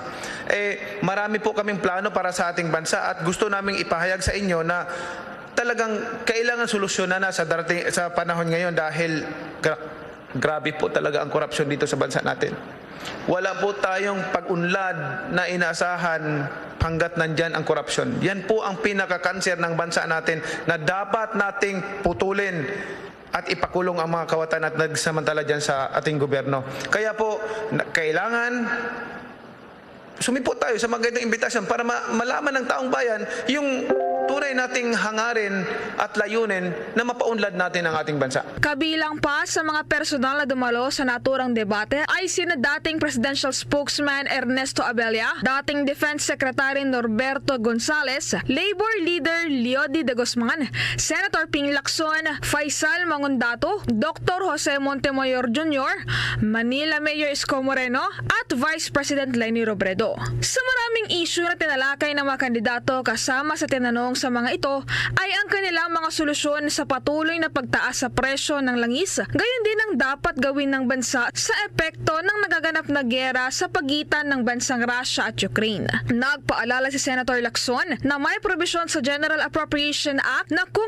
aabot sa $80 sa loob ng 3 buwan ang kada bariles ng krudo sa international market ay dapat na magpaluwal ng ayuda sa mga pampublikong transportasyon. Huwag natin sabihin malayo ang Ukraine sa Pilipinas o malayo ang Pilipinas sa Ukraine. May tama tayo rito. Unang-una yung oil. Ngayon nga, ramdam na natin yung international price ng crude ng oil mataas na. Pumalo na siya na mahigit $100 per barrel. Mabuti na lang meron tayong special provision sa General Appropriations Act sa 2022 na kung saan kapag umabot ng $80 ang average sa loob ng 3 buwan, pwedeng magbigay ng ayuda, ng subsidy ang gobyerno. At yun ang ginagawa na ngayon ng ating government. Nagplano sila maglabas ng 2.5 billion pesos para bigyan ng subsidy yung transport industry. At ang Department of Agriculture naman naglalaan ng 500 million pesos para naman sa agrikultura. Ang Russia po, ito yung largest exporter ng wheat. Wheat. May tama rin yung, although hindi naman tayo direct importer ng wheat sa Russia. Pero tayo naman, trading partner natin yung European Union. Ang ating trade dyan sa European Union, 1.2 billion euros. Apektado rin yan kasi yung NATO nasa European Union. Pagka nagkagulo-gulo, medyo malaki ang problema natin. Now, ang tatamaan din yung ating, of course, yung fuel price, may tama sa ating power. So tama yung sa DOE na meron silang tinatawag na interruptible load program. Ayon naman kay Faisal Mangundato, kailangan ding paghandaan ang pagtaas ng presyo ng mga pangunahing bilihin. Ay malaking apektado po ang ating bansa dahil mahina po ang ating ekonomiya dito sa ating bansa. Dahil sa hina ng ating ekonomiya, apektado po tayo dito sa Pilipinas. Dahil tuwing pagtaas ng gasolina, ay lahat ng ating mga bibilhin sa market ay lahat yan ay tumataas. At hindi handa ang ating mga kababayan na magkaroon ng ganyang sitwasyon na yung ating ekonomiya ay hindi stable. Dapat po tayo ay pumanig sa katahimikan sa lahat ng mga estados dito sa mundo. Solusyon naman ni Calio di naalisin daw ang batas sa oil deregulation law. Alisin na natin yung batas tungkol sa deregulation law ng ating industriya ng langis. Nang sa ganon ay magkaroon ng pakialam ang gobyerno na panghimasukan yung pagkatakda ng presyo ng produktong petrolyo. Kung hindi yan ma-regulate at palaging deregulated, nasa kamay ng mga malaking korporasyon ng langis na magsamantala at gamitin itong krisis na ito para kumita ng doble sa presyong kailang dapat kitain. Naglatag rin naman ng solusyon si Vice President Robredo sa pag-asabing magsagawa ng fuel subsidy, suspension ng excise tax at iba pa. Unang-una, yung implementation ng VAT, kailangan tingnan natin para yung mga hindi dapat kinakarga sa atin, huwag kargahin. Yung systems loss, yung distribution charges, kailangan masubsidize ito ng pamahalaan para yung kwenta natin halos mga 600 pesos ang mababawas sa bawat pamilyang panggastos. Yung ating supply ng kuryente, kailangan asikasuhin na natin. Alam natin na by 2024, yung malampaya, talagang paubos na yung ating source of energy. Ito kailangan nating tutukan na. Maraming pending na service contracts ngayon. Kailangan asikasuhin na natin. Yung ating paghanap ng mas maraming indigenous sources of electricity, kailangan asikasuhin natin kasi kailangan antabayanan na natin yung kakulangan. Samantala, pumabor naman ang mga presidentiables na sina Abella, Mayor Isko at Mangondato na maging neutral muna ang Pilipinas sa magaganap na giyera. Sa ngayon, yes, sa ngayon, kailangan mag-neutral tayo dahil ang mahalaga sa akin, yung natitira pang 180 Pilipino na nandoon sa Ukraine na may lumilipad na bala, mailikas muna natin doon sa mga ligtas na bansa katulad ng Poland. Naniniwala naman si dating Secretary Gonzales na sana maging ehemplo ang mamamayan ng Ukraine sa mga Pilipino na hindi natatakot na ipaglaban ang kanilang bansa sa mga pananakop. Well, maganda lang nangyayari sa Ukraine. Nakikita na natin na nag-slow down bigla ang pasok ng Russia because of the tenacity and the determination of the people of Ukraine to stand up and fight. Dito sa atin, iyan ang dapat nating inuuna bago tayo humanap ng tulong sa mga kapitbahay at sa ibang bansa. Palakasin muna natin ang karakter at quality ng ating sambayanan. Kaya I was advocating national mobilization. Mahirap na hindi handa ang ating mga kabataan kung sakalit magkaroon ng kaguluhan. Hindi tayo maghahamon ng gyera. Pero dapat ipinakikita natin na tayo mga Pilipino, kung sakalit i-challenge, ay may nagsanay, handang tumindig sa ating ipinaglalaban. Kung ang China, mahal nila ang kanilang bayan, mahal din natin ang ating bayan. Kung gusto nilang magyera, handa tayong harapin yan kahit kulang tayo ng armas. The quality of our people is paramount. Hindi lamang weapons ang importante sa gyera. Importante ang quality ng sambayanan. Naalala ko tuloy yung sinabi ni Bishop Bacani. Sabi niya, tingnan mo, nagbakbakan yung Amerikano at saka Vietnam. Natalo yung Amerikano. Ang lakas-lakas. Quality ng mga Vietnamese ang nagmatter. Thank you, sir. Para sa Bombo Network News, ako po si Bombo Marlene Padiernos, nag-uulat para sa Pambansang Radyo ng Pilipinas, Basta Radio, Bombo! Good morning mga ka-Bombo Castor Nation, the moment of truth. I-award na natin ang mga naglalakiang papremyo sa ating mga grand winners ng 1 to Panalo Promo Part 20 ng Bombo Radio Philippines ngayong araw alas 10 ng umaga. A total of 2 million pesos worth of cash prizes ang ipamimigay sa ating mga winners. Just to refresh the minds of our listeners, ang grand draw ng 1 to Panalo Promo Part 20 ay ginanap noong December 25, 2021. Ito ay pamaskong handog namin sa inyo, kaya abangan sa ngayong araw ang pagbibigay, pag-a-award ng mga totoong papremyo sa mga totoong nanalo winners sa Bombo Radio Philippines na very transparent at walang hokus-pokus na papromo. Siyempre, hindi patatalo ang Bombo sa ating mga papremyo. Grand prize 1 million pesos, tigi-isang 50,000 pesos mula Luzon, Visayas, Mindanao at NCR. Meron pang guaranteed prizes sa 24 market areas na mayroong Bombo Radio at Star FM station. First prize, 15,000 pesos. Second prize, 10,000 pesos.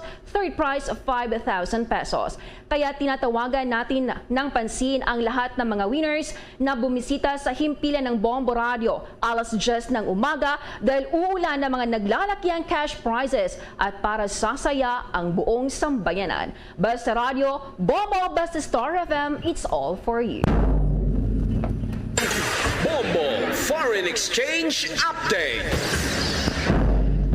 Palitan na po ng piso kontra pa rin sa ibang currencies ayon sa Bangko Sentral ng Pilipinas. Ang isang US dollar sa ngayon katumbas ng 51 pesos 27 centavos, ang Singaporean dollar 38 pesos 8 centavos, itong Hong Kong dollar 6 pesos at 56 centavos, euro 58 pesos, ang Saudi Arabian rial 13 pesos at 66 centavos. The Bombo Foreign Exchange Rate Update is brought to you by Queen City Development Bank. Samantala, dahil pa rin sa kinaharap ng buong mundo ang COVID-19 pandemic, narito ang Horacio Imperata. Merciful and compassionate Father, we come to you in our need to seek your protection against the COVID-19 virus that has disturbed and even claimed lives. We ask you now to look upon us with love and by your healing hand, dispel the fear and sickness and death, restore our hope and strengthen our faith. We pray that you guide the people tasked to find cures for this disease and to stem its transmission. We thank you for the vaccines developed made possible by your guiding hands. Bless our efforts to use these vaccines to end the pandemic in our country. We pray for our health workers that they may minister to the sick with competence and compassion. Grant them health in mind and body, strength in their commitment, protection from the disease. We pray for those afflicted. May they be restored to health. Protect those who care for them. Grant eternal rest to those who have died. Give us a grace in these trying times to work for the good of all and to help those in need. May our concern and compassion for each other see us through this crisis and lead us to conversion and holiness. Grant all these through our Lord Jesus Christ, your Son, who lives and reigns with you in the unity of the Holy Spirit, God, forever and ever.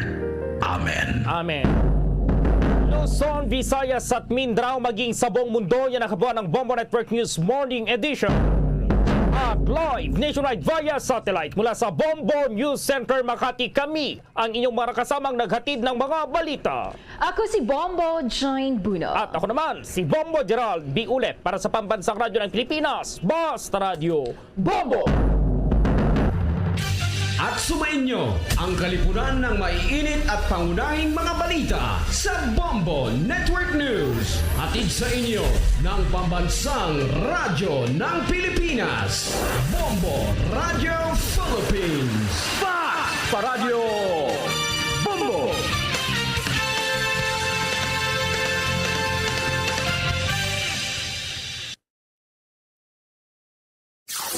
Limang dekada nang nagtataguyod ng katotohanan.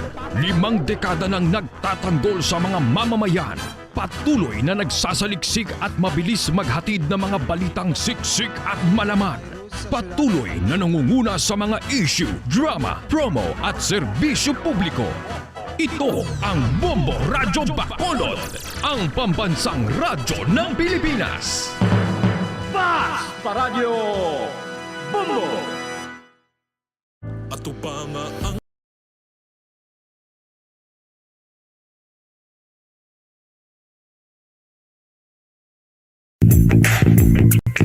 Sa karon nga may ginapangatubang nga pandemic, importante nga halungan gitang ikayong lawas. Apang hindi lang physical health ang dapat hatagan sa pagtamuda, bangod importante man ang mental health. Paano bala halungan ang aton nga mental health? Una, kinahanglan nga halungan nato ang aton kalawasan kaangay sang pagkaon, pag-ehersisyo, pagtulog kag pagpahuway sang insyakto, bangod ang poor physical health ang makaapekto sang modo kag panghuna-huna sang isa ka tawo. Kinahanglan man nga mag-set sang boundaries sa tanan nga bagay, hatagan sang balorang kaugalingon kag nag-iselebrar ang mga kadalagaan bisan ano pa ini kagamay.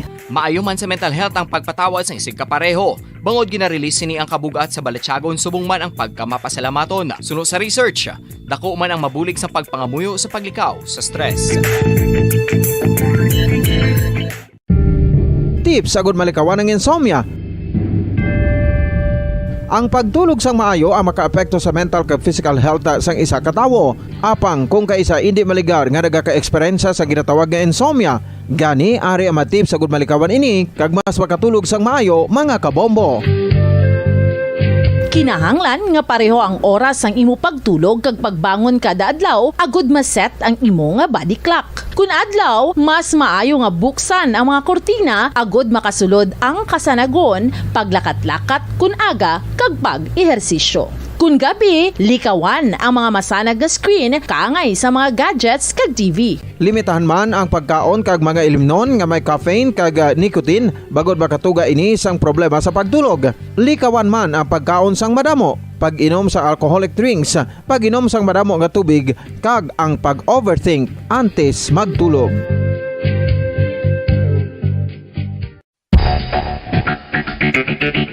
Ang husto nga paggamit sang earphones o kon headphones. Kalabanan sa karon, ilabi na sa mga pamatanon ang masami. Tohana, 5 dekada nang nagtatanggol sa mga mamamayan. Patuloy na nagsasaliksik at mabilis maghatid ng mga balitang siksik at malaman. Patuloy na nangunguna sa mga issue, drama, promo at serbisyo publiko. Ito ang Bombo Radyo Bacolod, ang pambansang radyo ng Pilipinas. Fast Paradyo Bombo! Bombo Radyo Bacolod. Number 1! Fast Paradyo Bombo! 8 minutos sa nakaligada sa takna ng alas 8 sa aga. Welcome diri sa pagpangalagad sang Bombohanay Big Time adlaw sang Lunes sa petsa 28 sa bulan sang Pebrero subong atig 2022. Katapusan ng adlaw sang Lunes sa kaduang bulan subong year 2022. Ato na pagka-welcome sa ato mga suking mga taga-Balamati diri sa may syudad sa Bacolod, probinsya sa Negros Occidental, sa bilog ng Negros Island, sa bilog man ng Western Visayas. Sa kamay nga bahin na sa kalibutan nga nakatutok na, pinagi sa Facebook Live kag sa YouTube channel sang Bombo Radio Bacolod. Welcome na diri sa pagpangalagad sang Bombohanay Big Time. Sabong aga mangin kaupod ang inyong alagad si Bombo Erdin Bayonita. Updanay kita hasta las 9 media ang atak na sabong aga. Sa pagdalong sa inyo sa mga balita lokal, mga balita nasyonal, mga balita sa luwas ang pungsod sa sabong mga balita sa Batagas sa Ginampang, kag balita sa artista. Karon na sa mga balita subong man mga tubay ko nga mangin sentro sa nga talakayan subong nga aga sa mga balita international. Oil kagagas sa facility sa Ukraine ginapasigabong nasang Russia.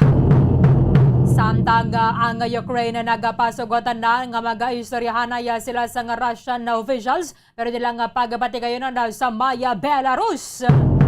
Pila ka mga or linibo ka mga demonstrador parayon sa gyapon sa pagbatigayon sa rally bilang pagpabutyag sa suporta sa Ukraine bato ka diri sa may Russian invasion. Dito sa may Russia masobra na sa 6,000 ka mga demonstrators ang ginapang arasto. European Union na banwa nagpatuman na pa sang mas hugotan nga sanction na bato ka sa Russia kaga sila ang mga bakala sang armas para sa Ukraine. In fact, nagligad ang adlaw tanyagan si President Volodymyr Zelensky sang evacuation na trip padulong sa Estados Unidos. Silang niya hindi ko kinanglan evacuate nyo ko dire kinanglan ko sang armas. Galing kaya tama na niya katrasado na bakala ka palang yarwas nagabakbakanay na mo. United Nations Security Council magapatigayon na sa pagsinapol subong adlaw agon istoryahan ang ining Ukraine war.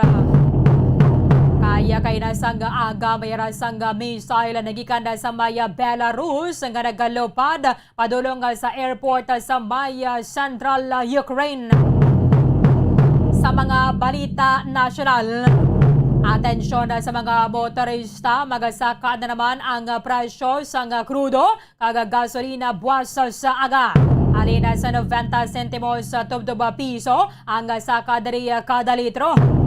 Dati suwayang sa debate sa CNN sa mga presidential candidates sa Banwa, ila sining ginatalakay o kung ginamangkot sa ila ang gining Ukraine-Russia war.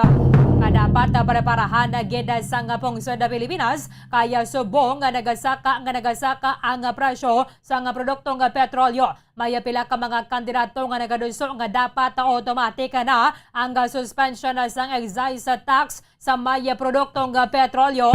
Pero tinaway pa man ang gidereyag yapon na yan sa plano si Presidente Rodrigo Duterte nga magpatawag sa special session sa Kongreso para nga desisyonan na kung bala i-suspend temporarily ang ining implementasyon sa excise tax sa idalom sang train law. Sa iba na pang mga balita nasyonal diri sa may presidential debate kahapon na Banwa, siyempre diragin na mangkot ang pila ka mga plano sa sining mga kandidato. Nagplastar sa ilang solusyon, ginalantaw para sining mga dalagko ka mga problema sa aton na pungsod. Pero siyempre no show si presidential candidate former Senator Bongbong Marcos. Kaya may arasang prior na yakuno yung appointment anta sa paman ang ining imbitasyon ng magatambong sa debate.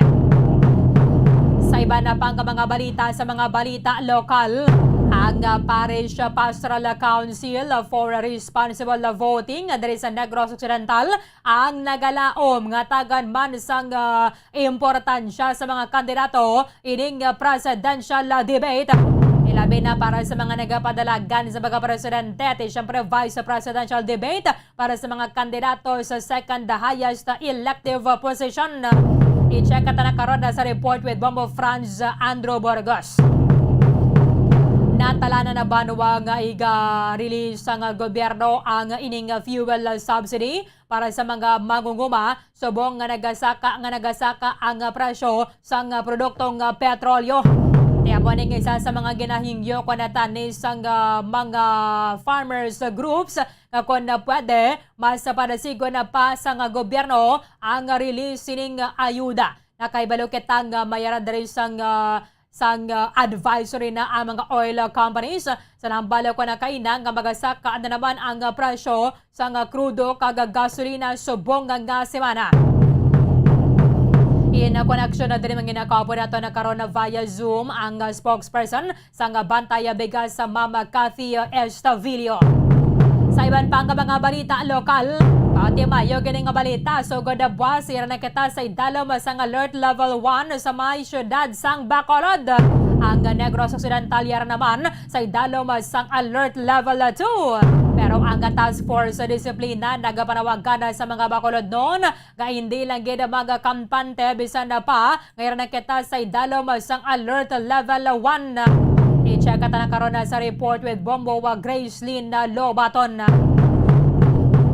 Sabong man ang aga pati gayon na ang awarding para sa mga tagdahog sa Grand Draw sang 1-2 Panalo Part 20 promo ng Bombo Radio and Star FM. Alas sa diya sa subong aga kabagusan na suniya Banwa nga 2 milyon sa pesos ang cash prize sa ikapanagtag sa Bombo Radio Philippines. Siyempre ang aton nga grand prize winner magabaton sang 1 million pesos. Ika-74 ng milyonaryo sa mga promo sang Bombo Radio Philippines. May apat ka mga taga-raog sang taga 50 mil pesos. Dari sa aton sa may syudad sang Bacolod, we have guaranteed prize winners. Sa liwatag na panawagan na ton si Mama Shady Ana Sayon sang Porokagaykay, Barangay 2 ato na first prize winner. Second prize winner, Rona Villavert sang Cordova Avenue, Barangay 18, Bacolod City, magabaton sang 10,000 pesos. Third prize winner, si Sophie Mar Lapuz sang Parocal Santo Domingo, Barangay Handamanan, Bacolod City, magabaton sang 5,000 pesos. magpadulong nga diri sa istasyon sa nga Bombo Radio antay sa alas 9 subong nga aga para nga maproseso ang inyong nga pagabato na sa nga premyo. Please bring sa nga duha ka valid identification card with a picture. Iba photocopy na ninyo nga daan pero dalon gid ninyo ang original nga valid ID diri sa ato nga istasyon. Sa liwat, congratulations! Kag madahon na ninyo karon ang iyo sa nga premyo kasunod na sa nga Grand Dragon na patigayon sa nga Disyembre 25 adlaw sa nga Pasko sa nga tuig 2021. Kagiban pa nga mga impormasyon ka mga balita banwa nga posible magaluntad samtang nga nagapangalaga kita diri sa palatuntunan na Bombo Hanay Big Time. 16 minutos sa nakaligad sa takna ng alas 8 sa aga. Kalakipan na diri banwa sa mga ginapangaguba sa Russian forces. Iti lamang ang mga tangke de gera sa Ukraine forces but ang mga oil and gas facilities. Yawaning pila ka mga ginlaragwaya sa mga kautoran nato ng mga Pilipino katusubong nga dito sa Ukraine nga mabatian gid nila ining tuman kabaskog nga pagsigabong. Apay sa pagatimayaradra sang mga ginaplano and ginanunsar na nga mga mabugat ng mga sanctions ang Western allies sang Ukraine banwa. Way nagakalingga nga diri si President Vladimir Putin. Was sa aga magasaka na naman ang presyo sang produktong petrolyo diri sa aton sa pungsod Pilipinas. Ikasyam na ni. Ikasyam na nga sunod-sunod nga mga semana nga mayara sang oil price hike. Sa forecast sang Uni Oil Philippines, ang diesel magasaka sang 80 tubdob 90 sentimos kada litro. And then ang gasoline magasaka naman sang 90 tubdob piso kada litro. So ini magaresulta na sa masobra 10 pesos na nga saka sa sining presyo sang produktong petrolyo halin sa paggasugod sang subong nga tuig 2022. Ang ining tensyon sa may Russia mas labi pa nga nag-worsen na banwa but siguro ti may pila manadra ka mga positibo nga mga matabo sa masunod nga mga inadlaw ilabi na nga ti mayroon na diri sang istoryahanay between Russia and then Ukraine banwa pero hindi lang pagpatigayon nun sa may Belarus because ang Belarus is not a neutral country. So kalyado na ya in fact dara ya kani nagpwesto ang puwersa sang Russia antes ang invasion. Tikon lang tawon na to ng presyo sang gasolina nagsaka na sang 8 pesos and 65 centimos kada litro. Ang diesel, 10 pesos and 85 centimos kada litro. At ang kerosene, 9 pesos and 55 centavos per liter. Kaya nagligad ng semana, ang Brent crude, ining nagalabaya pa sa refinery, nagadangat sa $105 per barrel. This is the first time since 2014 nga ginasakop man sang Russia ang Ukraine nga naagawan nila bala ang Crimea. Subong nagbalikan na naman ining pagsaka sang presyo sang produktong petrolyo nga naggadangat na malapaw $100,000 or $100 ang kada bariles. So subong may pila pagid ka mga factors nga nag-contribute diri sa sining pagsaka sang presyo sang produktong petrolyo because mayara man sang ongoing nga shortage production ang mga miyembro sang Organization of Petroleum Exporting Countries kag ilang nga mga kaalyado. Tidalikdan nga semana nagapandam diri ang Department of Energy nga may lauman na naman kita nga dugang nga pagorsaka diri sa may presyo sang produktong petrolyo bangod sa mga factors nga nag-contribute na diri sa pagsaka sang presyo sa international market. Because naibalawaan nato nati almost 100% sang ato ng oil supply or demand ang nagahalin sa iba na pang mga pungsod. Ang Department of Agriculture, Banawa, and then ang Department of Energy mayara sang ining programa nga magahatag sang fuel subsidy grant sa mga mangunguma because amo man ang isa subong nga mga ginawanggal sang mga farmers. Ilabi na para sa mga nagkatando sang humaya bala sos pabati ka bala or before kabi magsamog amo ni ang isa sa mga ginapreparahan sa mga kotoran nato ng mga farmers ang krudo. Magpan-tractor kabe sa nadarati amo gining isama sa mga nagakaon sa nga budget sa mga mangunguma iduga nga pagid ang ining saka sa abuno. Tikon na kaysa dara may kapanakapreparado na gamit abi sa imo nga binhi mabakala ka pa. And then ang ining pagsaka naman sa nga presyo sa nga produktong petrolyo because nagpaina diri sang 500 million na pesos nga fuel subsidy para sa mga farmers and mga fisher folks ang aton Department of Agriculture.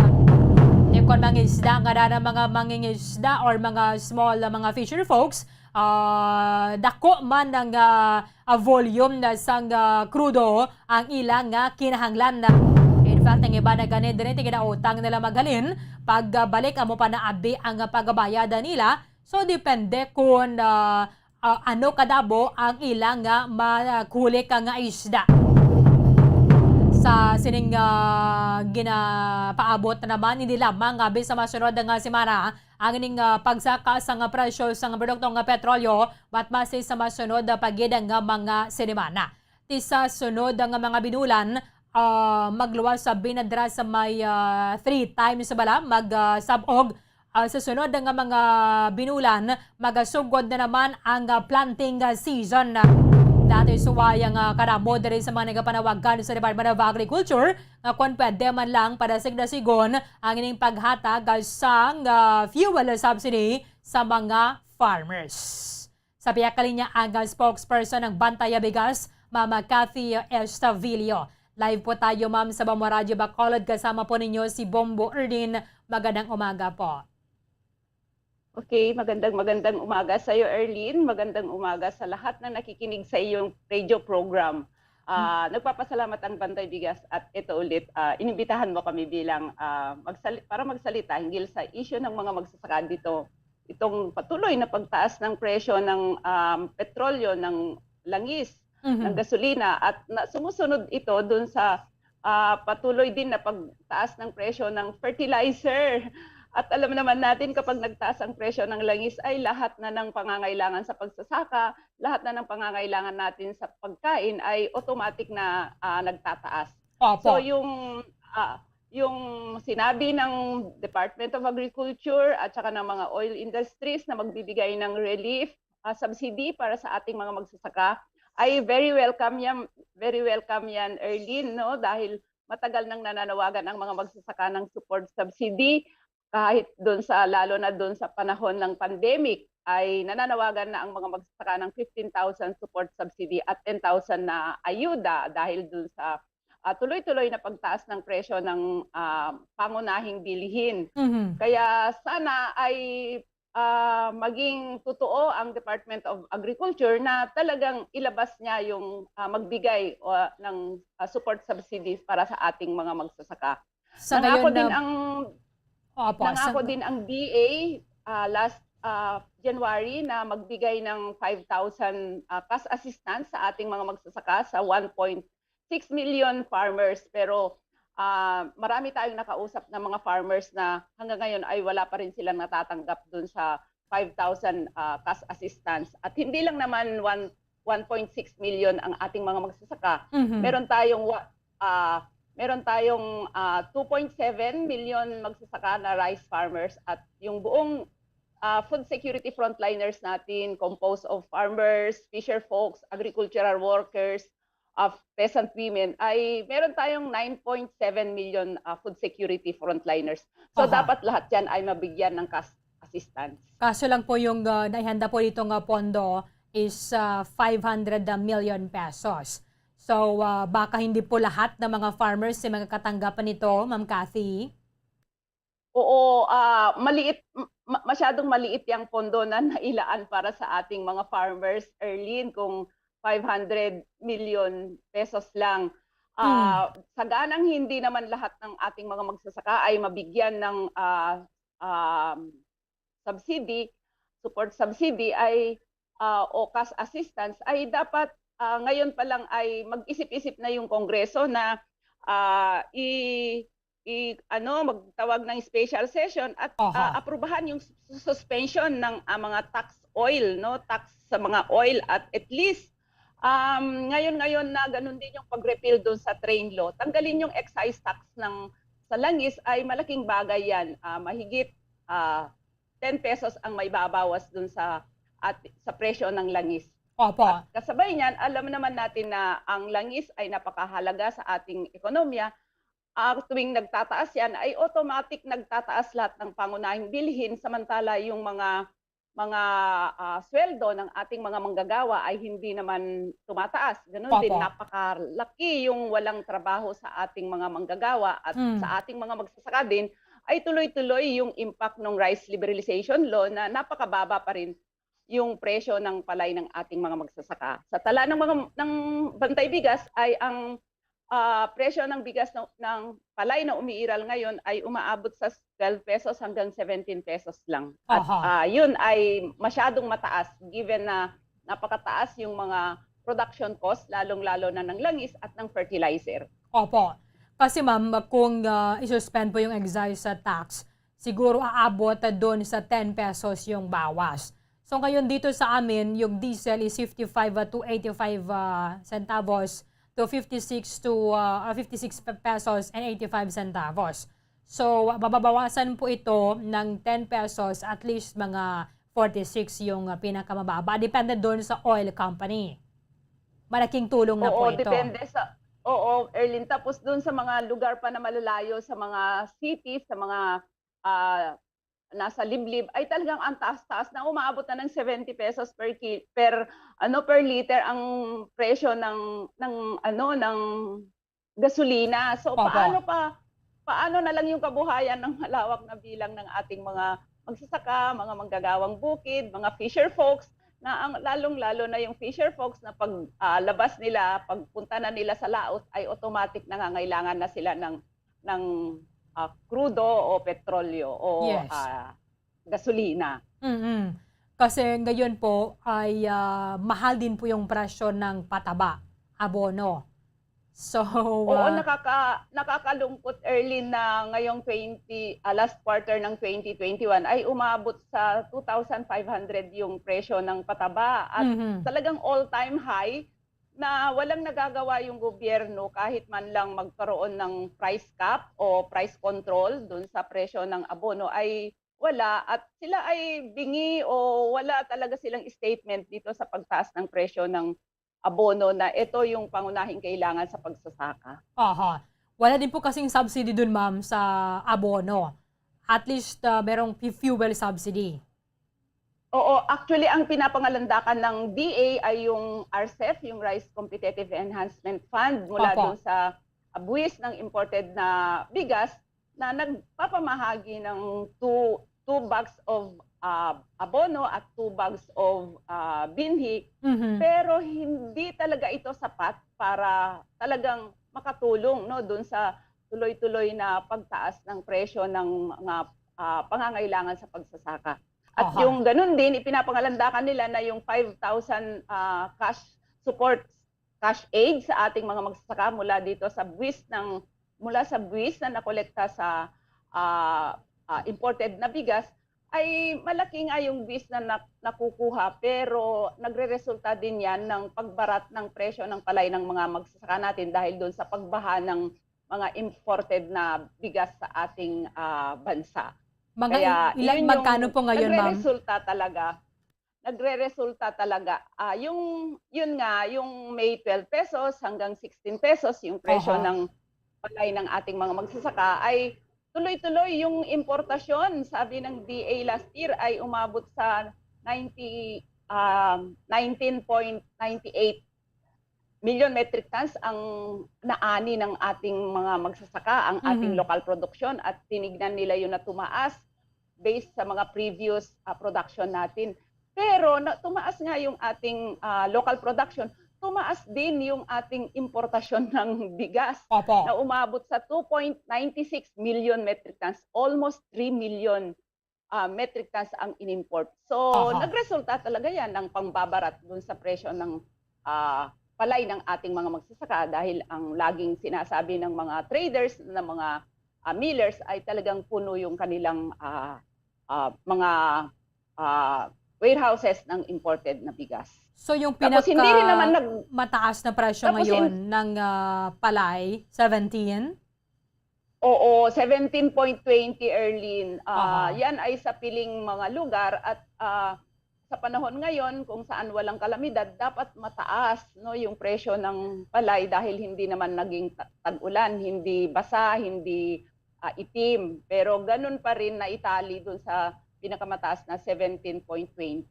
Kaya nananawagan nga yung mga magsasaka natin early na ang mamili na ngayon ng NFA. Sabi ni Administrator Judy Dansal nung nakausap sa isang radio program ay hindi pa sila namimili, mga last week of March pa sila mamimili. Wala na naman tiyak silang mabili, and at the same time, mababa pa rin yung pamimili ng NFA given na 19 pesos. Umaabot na sa mahigit 18 pesos ang cost of production ng 1 kilo ng palay dahil dito sa sunod-sunod na pagtaas ng presyo ng pangangailangan ng ating mga magsasaka. Kaya nakakatakot na sabi ng mga magsasaka, kung ganung kataas na yung cost of production, like yung fertilizer na at least 7 bags ang kailangan sa 1 hektarya, mag-o-off na lang sila na iparenta yung kanilang palayan. Tapos nagmumura rin ang pagpaparenta, wala na daw taker, kung saan dati 25,000 per hectare, per cropping, ay ngayon kahit 12,500 pesos ang pagpaparenta nila ngayon, wala nang taker. Mahal pala. Yung renta na yan ay 12,500 pesos. Dati 25,000 pesos per hectare, may taker. Pero ngayon dahil sa tuloy-tuloy na pagtaas ng mga kailangan sa pagsasaka ay wala na daw taker. Sa Mindoro, 5,000 na lang daw ang pagpaparent ng isang hektaryang palayan. So luging-lugi, nakakatakot. At tapos nasa gitna ng gera yung mga ibang bansa, kung saan ay magre-resulta ng tuloy-tuloy na pagtaas ng langis, dahil ang Ukraine ay isa sa pinakamalaking exporter ng langis sa buong mundo. Dito kasi ma'am, sa ibibigay ng Department of Agriculture, idadaan ito doon sa mga farmers organization or cooperative. Hindi ganon kadali itong proseso, o di kaya mas madali pag ibibigay na lang individually doon sa mga farmers? Oo, yun din ang panawagan natin, na talagang total yung mga municipalities, mga barangays, may mga listahan naman sila ng mga farmers. Dapat idiretso na doon sa mga farmers, kasi mismo yung mga magsasaka na dapat beneficiary doon sa 5,000 cash aid na ipinamamahagi ng DA ay wala. Maraming sumusulat sa amin, maraming nagte-text, maraming nagbibigay ng message na wala silang nakuha, at aminin natin palakasan at kung sino yung malapit sa mga distributor o nag-re-release ay sila itong nabibiyaan kahit walang sinasaka. Okay. Ano po yung panawagan ninyo finally, Ma'am Cathy, sa Department of Agriculture? Dapat umaksyon na yung gobyerno para suspendihin yung excise tax o suspension ng mga tax ng mga oils, ng mga langis, tapos ibasura yung train law, at doon sa sinasabi ng DA na fuel subsidy sa ating mga magsasaka at saka sa mga mangingisda, ibigay na yan, ilabas na, at wag nang idaan sa mga co-op, dahil kalakhan sa mga member naman ng co-op ay mga mayayamang magsasaka, dahil sila yung may capacity na magbayad ng mga tax o mga contributions, pumunta na sila diretso sa ating mga magsasaka para naman mapakinabangan ng ating mga magsasaka itong sinasabi na fuel subsidy para sa mga magsasaka natin at saka sa mga mangingisda. Idiretso na yan, papilahin yung mga magsasaka dahil hindi ho pipila yan kung hindi naman talaga kailangan. Opo. Sa panahon ngayon ay gipit na yung ating mga magsasaka. Kaya Kasi, sa ma'am, darating na election, Erlyn, dapat challenge sa sino mang mananalo na maging presidente na tugunan yung tignan yung pangunahing ugat kung bakit palaging may kakulangan tayo sa pagkain. Dapat tignan niya yung pumunta sa mga magsasaka at makipagtalakayan kung ano ba talaga yung ugat ng ating krisis sa pagkain. Kasi ma'am, kung registered naman po yung mga farmers, madali naman po yon yung distribution. Ipapatawag lang doon sa municipal or city agriculture's office. I-claim na po nila bawat isa. Oo, madali lang naman talaga dahil may mga pangalan na yan. May mga master list ng ating mga municipals, yung mga barangays. Kaya ipatawag na, wag nang idaan sa land bank, wag nang idaan sa mga bangko dahil alam naman natin yung mga magsasaka ay kulang yan sa ID, kulang yan sa ilang mga papeles. Idiretso na sa kanila, no? At kung sino man yung mga magdi-distribute niyan ay sana pumunta doon sa mga barangay. Huwag silang hintayin sa munisipyo dahil may tendency na kulang tayo sa pagpapalaganap kung sino-sino yung makakakuha. Tsak maraming hindi makakakuha dahil doon sa kakulangan ng komunikasyon sa hanay ng ating mga magsasaka na nakatira sa mga liblib. Okay. With this, maraming salamat po sa time po ninyo dito sa amin sa Bombo Radio Bacolod. Ma'am Cathy Estavillo, magandang umaga po sa inyo, ma'am. Maraming salamat, Erlyn, at mag-ingat tayo. Maraming salamat kay Bantay Bigas spokesperson, Cathy Estavillo. Amo na isa sa mga ginahingyo nila sa ato ng national government ipinaagi sa Maya Department of Agriculture Banwa nga mas mapadasig bala ang ining pag-release sang fuel subsidy para sa mga mangunguma kahit isubong amo na gid ni ang kinahanglanon kaya gina-anunsya sang Department of Agriculture nga mayara sang 500 million pesos nga ayuda para sa mga mangunguma nga ibakal nila sang gatong, ibakal nila sang krudo, mga mangunguma kag fisher folk sa makabenepisyo sini. Kag isa man dra sa mga ginahingyo kontani ang ining suspension na bala sang excise tax sa dalom sang train law or tax reform for acceleration and inclusion kon ang train law Republic Act number 10963 nga patong sang by tranches nga excise tax halin sang tuig 2018 hasta tuig 2020. Para at least bisan na paano banwa mabuhin-buhinan na dre ang parasanon sa mga motorista sang tanan nga mga nagakonsumo sang krudo kag gasolina. Kay kung lang taon na ton sa idalom sang train law, ang excise tax sa krudo or sa gasolina is 10 pesos. 10 pesos ang excise tax, that is per liter, per liter for gasoline. So kung ini ang isuspend banwa, kung subong ang unleaded is 65 pesos and 80 centavos to 66 pesos and 79 centavos, at least balik-balik siya to 55 pesos and 67 pesos. And then, sa may diesel, 6 pesos ang excise tax dira kada litro. Tikon subong ang diesel, yara siya nagahamboy sa 56 pesos, mabalik ka siya sa 50. Kay per liter, ganyan siya ang excise tax sa diesel, sa gasolina, and then sa kerosene. Sa kerosene naman, per liter is 5 pesos ang excise tax sa dira banwa. However, ti may pilaman na dira ka mga rason ang mga economic managers ni President Rodrigo Duterte nga hindi man ni basta-basta lang bala nga masuspend ang gining excise tax bisan pa nga nagasaka ang presyo sang produktong petrolyo because nga apektado ang aton nga revenues. Ang income sang gobyerno halindri sa mga petroleum products na gina-import naton nga nagabayad sang excise tax ang ining mga importers.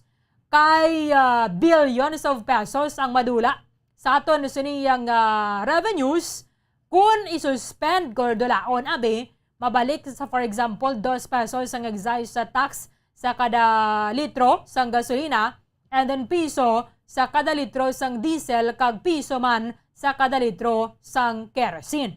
Kaya mo ni subong ang isa sa mga graduso kay total naglapaw na sa $100 ang presyo sang crude per barrel. Ini ang patimaan na indikasyon nga pwede na masuspend ang excise tax santo sa nakabutang sa train law. However, hindi na siya nakadepende sa ton sa Kongreso Banawa kung mag-convene sila, magpatigayon drabe for example isang special session. Upon the request of the Executive Department headed by President Rodrigo Duterte, nga mapasar sang sining resolution or anuman nga legislative measure nga isuspend temporarily ang ining implementasyon sang excise tax. Nga mabalik na naman ang implementasyon sini kung magnubo naman liwat ang presyo sang petroleum products sa world market. Kay subong, sa napresentara ko na kaina, $105 ang presyo sang kada bariles. Te ang presyo anday nga daan ko ng trading sang oil o kanisang fuel is as volatile as properties man sang fuel. Dasig siya bala? Kung may mga huring-huring lang dira, for example, may huring-huring pala nagligad to nga daw sa kupo na generasya ang Ukraine. Tinid to nagsugod, wala ginaguntat ang ining pagasaka sa presyo sang krudo kag gasolina. Ando pagkadayan subok. Nga mayara sang invasion na, hindi na to na paktan kung mayara dali sang pag-istoryahanay. Nga kami, sa Ukraine, surrender na lang kami, okay na. Pag gusto na kamo darasya. Kaya nga, ang ginagamitan na subong sang nagkalain-lain nga mga taktika ni Putin ang Ukraine. Sila ni Putin, sa aton dirang deterrence of forces, on alert na kamo sa paggamit sang nuclear weapons. Ang iban nga mga grupo sa mga kapungsuran, naghahanda sa mga sanctions nga inibanwa, bataway na yan nagakalingkang dara si Putin, kaya decidido na gada siya mo. Amo na siya ka-firm sa iya nga decision to invade. Because para sa iya, wala sang iban nga mga pagi para nga masalbar nila ang Ukraine from NATO forces. Although technically speaking, ang Ukraine not yet part pagid sila sang North Atlantic Treaty Organization. Gindunahan lang gid sila ni Putin. Si Putin nga danya, espiya na yan, hindi mo na mabindihan. Hindi mo na mabindihan kay former members ng KGB. Sa naglikad nga daw, ginatakas ang Russian forces sa mga oil and gas facilities sa Ukraine. Nga nagresulta dere sa huge explosions. Kag ginapreparahan pa lang nga dere ang mga sanctions, but kung si Putin na malang hatik magbagusto na nga mo da. Kami dere well equipped sana kami. We don't need na sang financing halin sa iban nga mga bangko. Kaya yung plano subong idulaon gid ang mga key Russian banks from the main global payment system. Pero way sa mga pagkambyo dere sa mga pamatod na yan ni President Vladimir Putin. Hasta nga nag-abansa na dito sa may capital city nga Kyiv, and si President Volodymyr Zelensky nagsiling, this is the biggest assault on a European state halin isang World War II nga nagsulod na subong sa ikalima nga adlaw. Di sa Russian President Vladimir Putin, awan na nayadriya sang mga pagsiling nga biyang nga ops, medyo lang kuan lang kamo, atam-atam lang nga danay. Abay sarapang hindi ka na muna kadamol sa mga nagkalamatay. Siguro ang target lang gid sang Russia amo lang gid ni ang mga tangke de gyera sang Ukraine, ilalang gid nga forces. Kay kun pareho sang ibantong mga nagliligad nga mga inaway pang kalibutanon, karamo gid sa mga nagkalamatay nga mga civilian. But subong mayara sang at least glimmer sang hope for negotiation. Nga mayara sang delegasyon halin sa Kremlin, nagabot na sa Belarus for talks. Ang nagahulat na lang sila dere sa bahin sa mga Ukrainian. Sa kung lang tawon naton, ang Russia at ang Ukraine magparentihan na malang gani mga tao. In fact, siguro ang iban gani direct nga mga parasat, hindi ko na lang pagderoho ni kay basi kong paryente ko pa ni. Kita mo ang ila gani yung language bala bumulits palareho man lang. Hindi naton sini ginalauman naton nga dalaga mo na maglalaabi ang tension. However, si President Volodymyr Zelensky, kuan ni siya artista, ni siya bumbulits, kita mo ka ambong, no? Gwapo bla. Komedyan ini siya, tisubong, siya ang ginadayaw sa bilog nga kalibutan. At least, from being an actor, from being a comedian, subong, siya na ang ginahail as hero. Baho ng mga tuxedo, tari kag nag-camouflage man to siya. Kagraga panguna, amo na ginasiling nga leadership. Siling niya, ginaathag ko lang, ini mga nagugulwa nga mga impormasyon nga ma-lay down kami na sa ngamon nga mga armas. No, that is not true. Awayon, tani. Ang independence ng estado. But kung makita na gid nga tido kalang-alang na giban, kamo na ganin siling away ni siya ni David kag ni Goliath. Hindi mo makamakaba ang parasa sang Russia and kada mo pa sa mga magkalamatay. Kung magdugay ini, it's either amo lang gid ang solusyon. Magsungka ang Ukraine, magsiling na lang gid sila, istoryahan na lang ni kung anong gusto nyo ti. Kung sa bagay o lupod man ka tayo sang una, ti amo ni basi kung way man lang sa mga pagkambyo bala. Wala man sa mga pagbago kay ti mabutang malang niya daraya si Putin sang puppet lang nagaling puppet government sa Kyiv. But still ang pagasundo nila kung ano mga decree niyang ipagwa, ano mga pagsulundan nga idagdag sa mga presidente sang Russia. Kay kung lang tawon na ton as nagaduso palang bala ka nagahandom nga magsulod bilang members ng North Atlantic Treaty Organization, hindi man gid siling nga masulod gid dito ang Estados Unidos. We know halin man niya sang una ang Estados Unidos gaintra na sila kung may mga makita na sila nga ibentaha para may sila personal nga interest. Ti karon ko nawayon mo gid ang Russia, ipakigbato mo gid ang Ukraine nga kung for example pwede na sila dito kasulod, pagkatapos ng gira nga mapaperde mong Russia, why ka naman puslon sa Ukraine to? Kung mga maglulupok ka mga misa, mga oil facilities nila, tanan ng mga trigo na ito, hindi mapuslan, mais, sunflower na lang nagatangla sa ining kahawaan. So, and very costly ang inaway. Sino man lang niya maka-afford nga magkadto sa giyera. Perte kagat kamahal, karako sang gasto. And then, makita mo kung why man kami isang puslon pagkatapos ini. Manabing basa na to naman sa ulag sang Estados Unidos. That is why siling ni Zelensky ginoferan siya sang Estados Unidos sang evacuation na trip. Kadto ka na di sa Estados Unidos, siling sang Estados Unidos. Siling ni Zelensky, sa Estados Unidos, hindi ko kinahanglan ang eroplano ninyo, kinahanglan ko dari ammunitions, kinahanglan ko dari bala, kinahanglan ko dari ang weapons. Ting European Union, mabakala pa lang yarmas. Bakala pa lang yarmas para sa Ukraine. Tekra siya, ya preparado. Kayo bakal sa ano pa tayo maabot ang imo arma susunod tuig. Pangamuyuan lang nato ang safety sa mga kotoran naton ng mga Pilipino. Intindihan naton kung sila magpauli diri sa Pilipinas because sila man niya nakakita kung ano gid ang sitwasyon na dito. Kung pwede man lang sila nga makapanago sa hilaway sa nga lugar, kay kung lang tawon naton hindi man niya nga indiscriminate balang pagpamatay sa nga Russia, ang ilang man lang niya ginapalupok nila mga tangke de gera kag iban na pang mga assets. Tanan nga mga military infrastructure sang Ukraine hindi ka mo kumagbato bagay mo palukpon ta na lang. So far tayo mo bala na mga gina-target. Magluwas lang gid kung mga residential area dara matupan sang missile so may ragid sa mga collateral damage.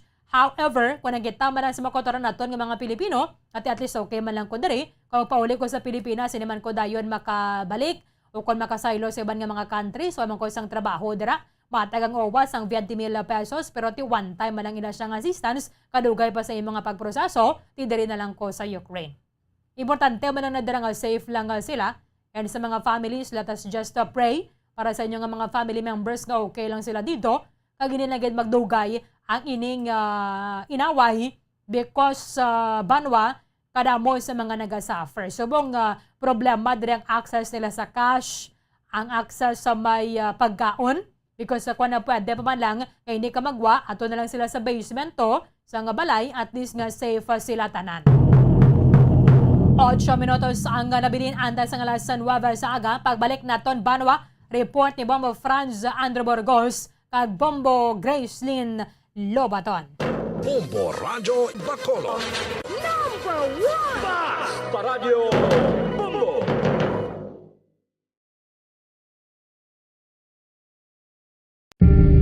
Tips agud malikawan ng insomnia. Ang pagtulog sang maayo ang makaapekto sa mental kag physical health sang isa ka tawo. Apang kung kaisa hindi maligar nga nagaka-eksperyensya sa ginatawag nga insomnia, gani ari ang matip sa gud malikawan ini kag mas makatulog sang maayo mga kabombo. Kinahanglan nga pareho ang oras ang imo pagtulog kag pagbangon kada adlaw agud maset ang imo nga body clock. Kun adlaw, mas maayo nga buksan ang mga kortina agud makasulod ang kasanagon, paglakat-lakat kun aga kag pag-ehersisyo. Kun gabi, likawan ang mga masanag nga screen kaangay sa mga gadgets kag TV. Limitahan man ang pagkaon kag mga ilimnon nga may caffeine kag nicotine bagod makatuga ini sang problema sa pagtulog. Likawan man ang pagkaon sang madamo, pag-inom sa alcoholic drinks, pag-inom sang madamo nga tubig kag ang pag-overthink antes magtulog.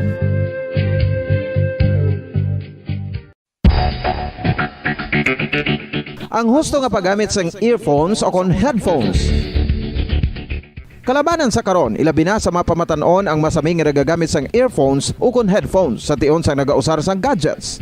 Apang, ano bala kalawig ang aton paggamit sang earphones kag headphones? Nakahibalo bala kamo mga kabombo nga ang tuman kalawig nga paggamit sini ang makatugas ang ear noise o kon acoustic trauma? May pila naman ka tips nga makabulig agud mahalungan naton ang aton dulunggan kag pamatinan. Dapat nga ipabilin nga yara lang sa 60% ang volume sang aton nga mga earphones o kon headphones. Likawan nga masobra sa 4-5 ka oras ang tayuyon nga paggamit sang earphones o kon headphones. Magtala na sang 15 minutos nga break matapos ang 1 ka oras sagud nga makapahuway ang aton palamatinan. Masami nga tinluan ang earphones o kon headphones kag mas maayo nga gamiton ang duha ka earpiece sang aton nga mga earphones.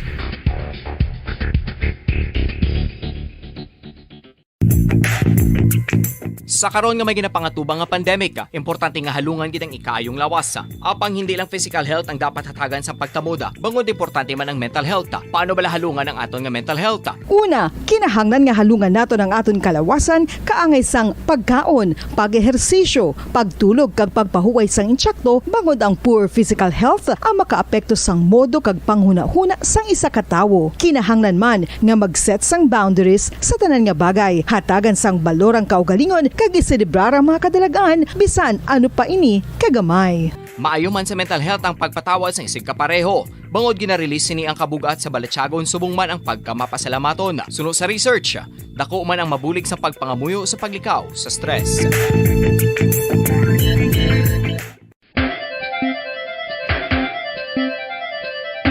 Ang talaba, Sino bala ang hindi maganahan magkaon sang talaba? Magluwas sa manamit sini nga sabor, ang talaba ang nagaunod man sa calories, protein, fat, vitamin D, thiamine, niacin, vitamin B12, iron, magnesium, phosphorus, zinc, copper, manganese kag selenium. Isa ini sa mga source ang high quality protein nga nagaunod sang siyam ka importante nga mga amino acids nga kinahanglan sang lawas sang tawo. Nagaunod man ini sa antioxidants nga maayo para sa atay. Apang ang pagkaon sang talaba ang mayara man sa mga risgo. Bangod nagaunod ini sa mataas nga amount sang zinc nga delikado sa kalawasan kon masobrahan. Ang pagkaon sini nga hilaw ang makatuga man sang bacterial infection kag makatuga sang diarrhea, pagsuka, hilanat kag iban pa nga seryoso nga kondisyon. Gani sa pagkaon sang talaba, kinahanglan hagan-hagan lang.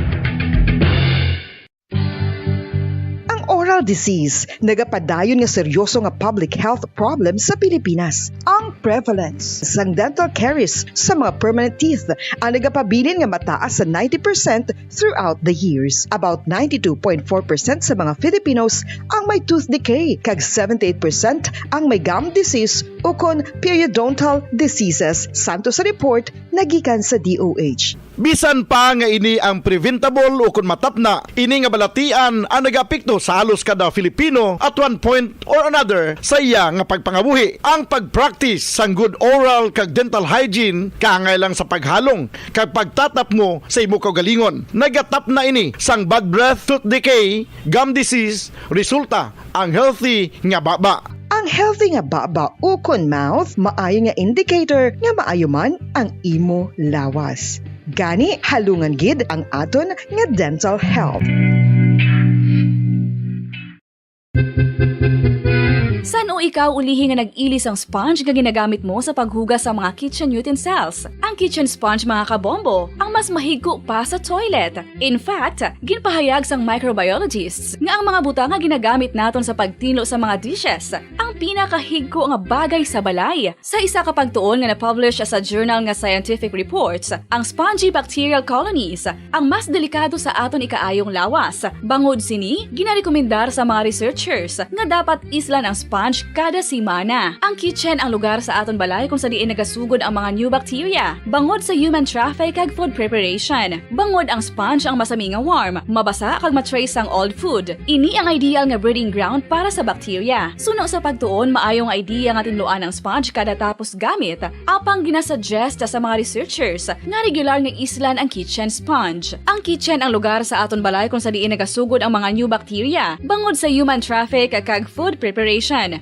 Bangod ang sponge ang masami nga warm, mabasa, kag may trace ang old food. Ini ang ideal nga breeding ground sa para sa bacteria. Suno sa pagtuon, maayo nga idea nga tinluan ang sponge kada tapos gamit, apang ginasuggest sa mga researchers nga regular nga islan ang kitchen sponge. Yari na ang isa sa nakapabaylo kag nakabaton sang brand new radio set with AM and FM band kag 1,000 pesos cash. Nagikan sa Bombo Radio Bacolod. Ko si Anisito Delicano, taga Libertad Extension, Bacolod City. Nagpabaylo ko sang radyo nga ginatag sapon sang Action Radio kay nagaungot sa ilalang estasyon. Hindi ko kapamati sang iyasang bumbo, mga lapit naman sa katuig ni nga ginatag nila sa akon. Amo na mo lang ni ang imo nga mamatian ang Action Radio lang. Amo ini nga radyo ang ginapangatag nila. Gindala ko di sa bumbo kay pabayluan ko sang iyasang bumbo nga radyo nga wala sa ungot sa isa lang ka stasyon. Kag manami kay bag-o, kag wala guba, may suga pa. Kag ang 1,000 nga ginatag sang bumbo, mapasalamat gid ko kay may nagbakal na kusudan. Sing una ga vendors ko ti kay ginkakasama kami sa Libertad, di way nako kan sa balay na lang ang akon bata ang mga nagasuporta sa akon. Bakal ko bulong may may apo ko kag taas akon sugar. Nga pasalamat gid ko sa Bombo Radio sang ginatag nila nga 1,000 kag ang radyo. Salamat gid. Basta Radio Bombo number 1.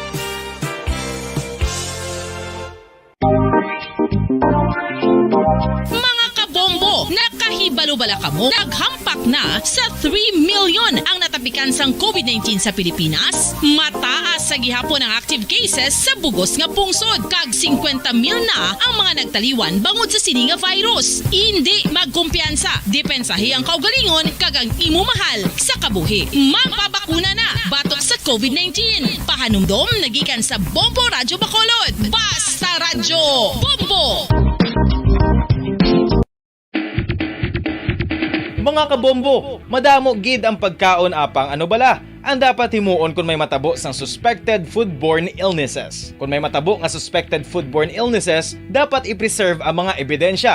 Kung may bahin sang suspected food nga nabilin, taguon ini. Putson sang maayo kag ibutang sa freezer. Magpabulong sa gilayon. Kung ang sintomas nagapadayon o kung nagalala, gilayon nga magkadto sa doktor agod magpakonsulta. Hindi man magkalipat nga i-report ang insidente sa local health department.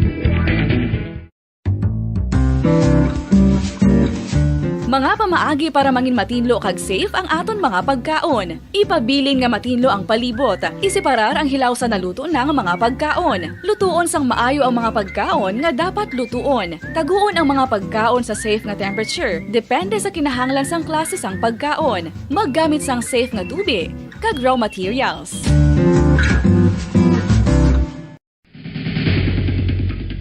Ang food safety ang nagagarantiya nga ang pagkaon hindi makatugas sang anuman nga halit sa consumers o kung makakaon sini, samtang ini ang ginahanda o kung nakaon. May ara man sa ginatawag food and waterborne diseases o kung grupo sa mga balatian, tugas ang anuman nga infectious o kung non-infectious agents. Ang mga masunod ginakabig common causes ng food and waterborne diseases.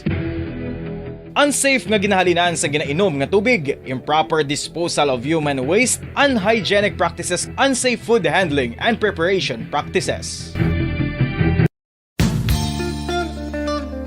Isa ka bala sa may hinuptanan nga ido, mangin responsable nga dog owner. Bilang nagapanag-iyas ang ido, siguraduhon nga ang mga ini ang regular nga nabakunahan batok sa rabies. Ipaidalom ini sa mandatory registration. Siguraduhon nga hindi ini manginlayaw o kon magsigilagaw o kon libot sa mga kalye o kon sa anuman nga mga public places. Imo man responsibilidad nga mapag-groom ang mga ini, matagaan sa bastante nga pagkaon kag shelter. Responsibilidad mo bilang pet owner nga gastuhan ang anuman nga gastuhon medikal sa tion nga makakagat ang imo ido. Rabies is preventable. Mangin responsable nga dog o kon pet owner.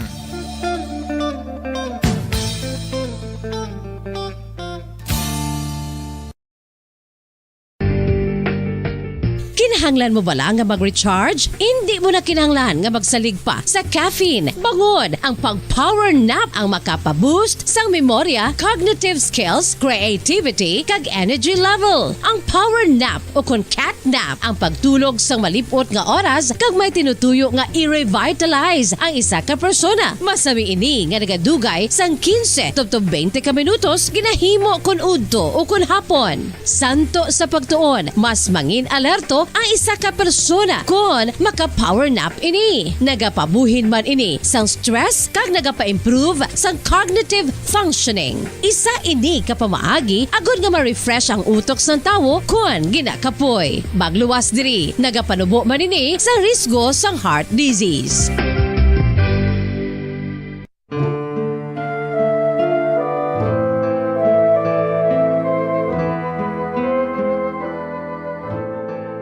Pangamuyo para sa 2022 elections.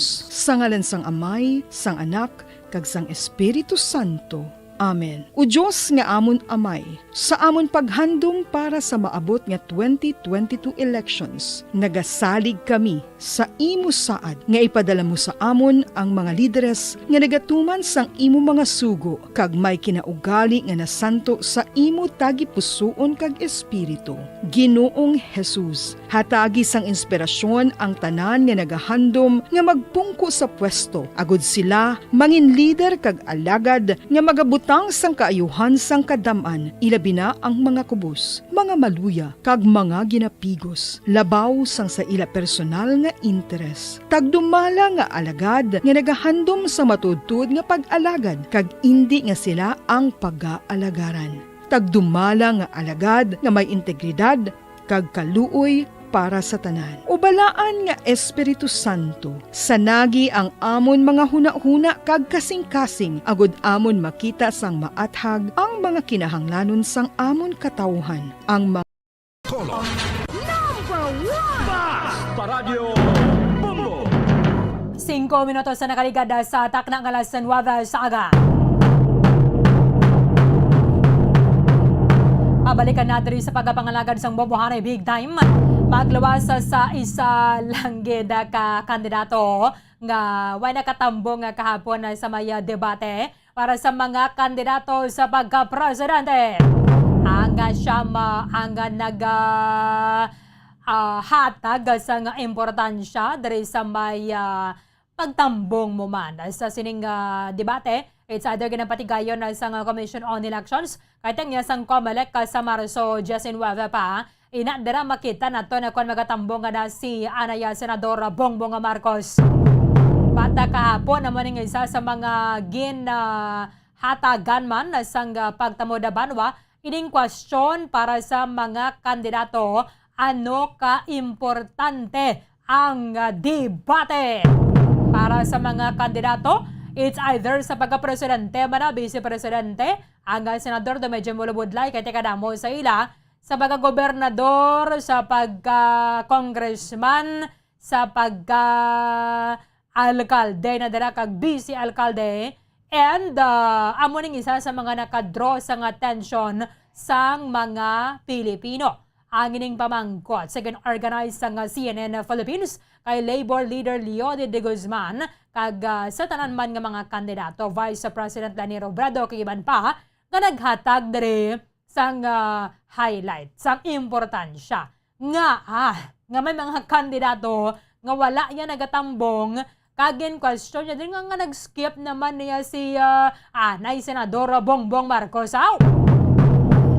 Although ang kampo ni Anay Senadora Bongbong Marcos, may raman niya sila sang pagpatag kun nga wala siya nakatambong. Kasi may prior engagement na siya, may prior na siya yung appointment. Before pa man ang ining pagpatigayon sang debate. So yung na dapat nandito yung isang kasama namin, siling ni Labor Leader Leody de Guzman. Si Leody de Guzman hindi na to niya masiling nga tiniya do kaalang-alang pag bibilang presidential candidate. Kadamo kag may mga punto ang iyang mga sabat sa mga pamangkot. Hali na ba niya sa forum sa kabisanan ng mga broadcaster sa Pilipinas. Pero, siling niya, dapat nandito yung isang kasama namin. Pero, bakit hindi nagpunta dito? Importante ito para malaman sana at masabi kung ano yung mga programa, malaman ng bansa ng ating mga botante kung ano yung plataforma. Because may conflict sa schedule. Ngaway nakatambong si Anay Senador Bongbong Marcos. Former Defense Secretary Norberto Gonzales ang nagpahayag. Ang debate, oportunidad para sa mga kandidato para nga madiskusyonan ang issue nga nag-aapekto sa mga Pilipino. Senator Panfilo Lacson ang nagsiling, debates are important as it would show candidates' wisdom, their grasp on various issues, kag ilang nga character. Kating iba na dara, kapilan na ya imbitaron, luwayged. Duka insulto bala. Nga nagpormal ka nga nagpadala sang invitation. Pero, wala. How come ang iba niya nga mga kandidato kaya Manila? Kabisan pa, mayaran na sila sang rally sa munang adlaw, mayaran sila sang kadtuan nga banwa o kon probinsya sa munang adlaw, gin-isol, o kon mas patemprano, para nga makatambong sa debate. Nagalaom actually diri si Senator Ping Lacson nga mayara sang dugang pa nga mga face-to-face presidential debates. Kag ginapaabot nga magatambong man ang tanan nga mga kandidato. Presidential candidate and businessman Faisal Mangundato nag-acknowledge sang importansya sang presidential debate, noting nga ini siya ang magaserbe bilang avenue, lugar nga ma-layout ang imo nga mga plano sang kandidato sa pagsolbar sa mga problema sa aton nga pungsod. Dr. Jose Montemayor nag-disagree that a debate was important. Sila nga hindi man niya nga classic debate, kaya niya constrained 1 minute lang, tigil na agad kung may brain na ka. Ang mga plataforma mo yan dira, parayabi na sa pag-istorya, nay na mo na yan nagkaalyo di, hindi na mo madiskusyonan mayo nga mo nga mga issue. Vice President Leni Robredo nagpahayag, ang debate, ang oportunidad para sa mga botante nga ma-screen ang ilang mga kandidato based sa ilang demeanor kag character. Kaya kung why ka ganin dira sa medyo bulubudlaya nga tion, kaya ka na mo dira sa mga pamangkot, ano pagadayan kung problema na sang pungsod nga hindi ka makasipot. Former Foreign Affairs Undersecretary Ernesto Abella. Presidential debates are important, adding that all candidates can voice out their platforms and should respect all points of view. At man dito, si Mayor Isko Moreno and then si Senador Manny Pacquiao. Tayo sa masunod ang mga siniman na mayroon pagkakita sang dugang pa nga mga presidential debate nga saksihan kagini siya pati kayo nun sa Commission on Elections. Karon, ang Parish Pastoral Council nagalaom na kung pwede tagad man siya sa importansya sa mga kandidato kag mangin pala agyan para nga mas makilala sang mga botante kung sino ang ilang gusto o kung ano niya ang pamatasan sini nga kandidato.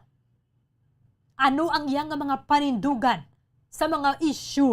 Ano mga ginalantaw niya nga solusyon para sini mga problema nga ginatubang sa ngaton nga pungsod bilang the highest elective official. Kay man, ini isa sa mga avenue para nga maplastar ka mas makilala ka sa mga botante. Kagkabay pa sa mga botante, I'm sure ya kita wise voters.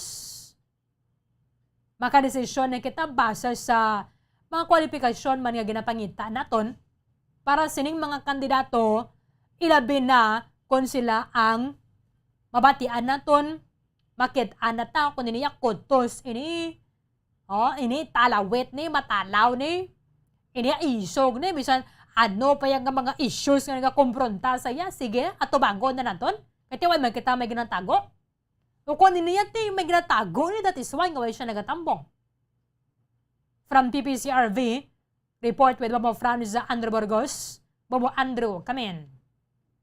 Sa panahon sang election period na no, nag-init ng Ilibong Berlin bisa ng aton nga panahon duga matamat man init ang panahon subong kay naghilapit naman kita mo Berlin sa ginatawag ning summertime. So ang election diri sa aton mo Berlin tindo why man nagkapaulihi no. So ginatan-aw diri subong sa aton nga mga kauturan, especially ni Berlin ang agaw attention gini siya permi no, especially sa mga pagtilipon-tipon o kung masiling nibilan natin kapag imbitar man sila sa debate nga masami ni Berlin nga do wala bala nagalusot no, kung wala bala permi ang iyang presensya when comes sa mga debates diri no, kintan-aw diri naton ginkuan naton sa payag kung ano ning mambal man mismo kag kung ano ni daan ka importante Berlin ang nasiling nga debate basta bilang ikaw isa ka presidential candidate o kung mayor man da no, kag kung ginaimbitar ka man nga bilang isa ka aspirant sa sininga election nga magapapili dabi sa kung ano nga mataas nga posisyon ng imong padalaganan. So dapat gid Berlin nga ikaw ang present o kung aragid kaya no, ginbato mo bing invitation para makapakita dag sa imo ning mga abilidad kag imo ning mga programa grabe no nga itanyag mo sa mga pumuluyo kag sa publiko grabe nga amo ning imo nga purpose kun nga nagapadalagan ka diri naton Berlin gin check ya sa bahin sang kaparian especially sa bahin sang PPCRB ko nga the Parish Pastoral Council for the voting Berlin no, responsible voting responsible voting no. So sa pagpanguna man mismo ni Father Chris Gonzales Bumberly para sa iyang pananawan ang reaksyon niya ni. Ibiling ikaw isa ka politiko man o kung aspirant magapapili sa muning election Bumberly. Nagapakita dali ang debate diri na di matakos Bumberly ng kapasidad sa isa ka aspirant. No, kag isa pa daan ikaw isa ka public figure, so dapat pakita mo gid Bumberly kung anong imo bilang pamatasan. Especially ikaw bigyan na imbitar dira, no? Kung sa aton lang kung ikumparar mo kung gin-invite ka sa party, no, nga ikaw ang pinaka-importante dira, so dapat hara kagid ti galing wala kay naglusot, no, ti sabayan man mismo sa mga nag-imbitar sa imo, di ba, may mga depende man nagro Bumberly, no, kung may mga naka-intindi kung anong rason mo bingaway ka nagpalapit o kung nagpadulong sa mga mga pagtilipon. Galing bala Bumberly, lain man niyang mga sitwasyon ang nagkalatapod rin sa ato. Siyempre, importante diri Bumberly ang buwas tamlag sang pungsod, no?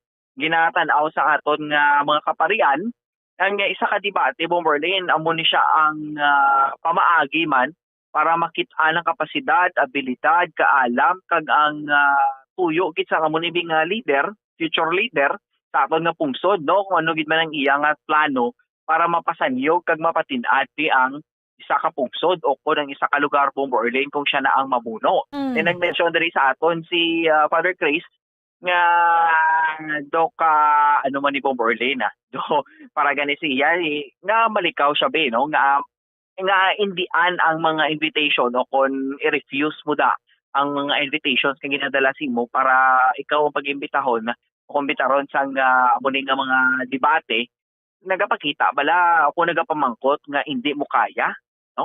Do gina-question man sang iban nga mga individual nga wala siya perme, no, nga hindi siya perme mag-abot o kung wala siya naga-intra sa amuning nga mga debate, no? Tinagapakita Bumberly kag butang man sa palamangkotanon sa publiko sa pinsar sa aton mga kauturan, especially mga botante nga base nahadlok siya o kung base hindi masarangan grabe ang mga pamangkot ni Hapoy sa iya. So muna Bumberly ang mga posible nga mga reasons, no, kasi or while lang tayo kabalo kay sa mismo ganin sa kay Father Christ kung ginpilit ang pagpangampanya para lagin man na sa kogalingon niya, no, do ko sana pa bala do ka mga selfish act na bing pagpangampanya Bumberly, siyempre ti imo na ti mga positibo nga mga plano ang imo to yung ginapakita, no, ang imo lang gid mga personal nga tinutuyo dito kung sa pagpangampanya kag kabalo ka mandaan nga ti mas komportable ka da kag kabalo ka gid nga mas may makabintaha ka dira basta sa pagpangampanya kumparar kung mag-attend ka sa mga debate nga ginatawag ti subong Bumberly.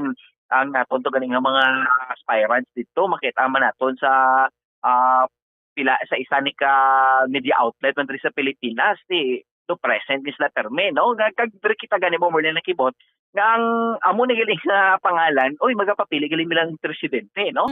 So ang hindi pa gani Bumberly kilala ya nagapagwagit kag dira pag isla mismo makita nang ila kapasidad kag abilidad sa mga debate o kung mga forum, no, nga kudinis lagi na pang imbitar ti gambalang iban niya nga Dahil kanina to nakita nga si de Guzman na gali maibugani, no?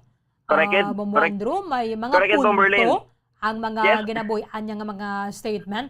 Kag kapraktika lang bala sa mga plano niya para sa ato na pungsod.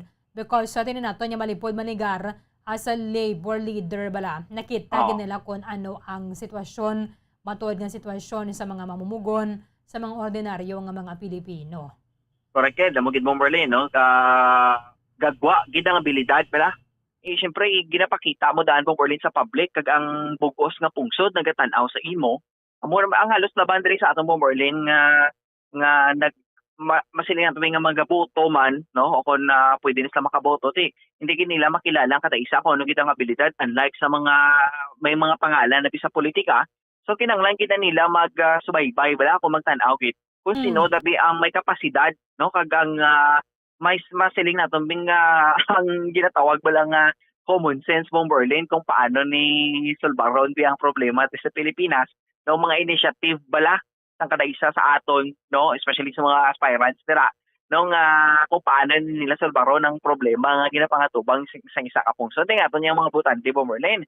Ginabantayan ginamo no. Oy di na to nga to ay idolo, di na to nga to nga pinakapaborito nga kandidato nga wala na to. Nga wala na da. So dapat ani ara na siya kay syempre para proud man ta kay mabatian pag ginaton kung ano siya ka desidido kag mangin kung saan pabla Bomberlin handa gid kung ano magkalatabo bala sa pungsod kung siya gid man bing magtaog bilang presidente ano man akaron kay wala sa tiyang iban to yung mga tawo to nga mga kontray ta no ti ara Bomberlin sa kada pag-imbitar sa mga debate ara gid sila tingila tong mga pangalan niya mong nagamat-amat man na alsae no o kung nagasaka ang ilan ng mga pangalan sa mga pila ka mga surveys nga makita ang ginaton nga ay hindi man nagali naton isa-isa maasi-asing ano no ang muning aspirant kag ma-judge bala naton ang ilang kapasidad kay mahabatian gid naton kag makita naton kung ano ning ilang ay kasarang Bomberlin when comes sa debate pa lang titra mo na mabalan kung anong background kag abilidad sa isa ka future nga leader Bomberlin. Okay. Diba, sa susunod ang mga debate, labi na dali sa debate sang COMELEC, makuha naman perfect at tanda sa naman na sila Bomboadro. Yeah, we're hoping Bomberlin, no? Kay siyempre, amo ni ko, no, basi pala may mga rason siya bala nga sa ano lang gid kita, sa COMELEC lang tamaten, kay amo ni nga mga pag-invite sa aton sang mga media outlets, diba? Hindi bala para siya Bomberlin formal, no? No ka hindi bala masiling bala nga ano gid matudtuo gid ka debate or required gid para sa iya wala to yung pagurong COMELEC gid nga manawag sa iya nga mag-intragit sa debate but we're hoping Bomberlin no nga basi palang bala nung mangisog na siya hindi wala nakabalo kung nakahadlok siya o kung may ginalikawan siya ng mga pamangkot but sa amo ni nga butang Bomberlin basi pa lang no makaabot na siya kag mangin present ng tanan ng mga presidential candidates diri sa aton sa Pilipinas, Bomberlin. Okay. Bomberlin, may paayag diri sa aton no, ang mga kaparian sa pag bilang director sa PPCRV nga si Father Chris Gonzalez. Kuya, kapasalamat gid kuya nga damo kita sa mga debates no nga nagakatabo. Kay sa totoo lang ang kinanglan ni naton ang pagpangilatis mo, ang pagpangilala, di ba?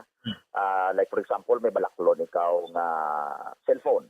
Naga-canvas ikaw, no? Nagalibot ka pilang presyo sa ibang nga lugar, anong mga nga amo ni nga brand ang akon baklon. Ginatun-an ta sa mayo, no? May investment na mo.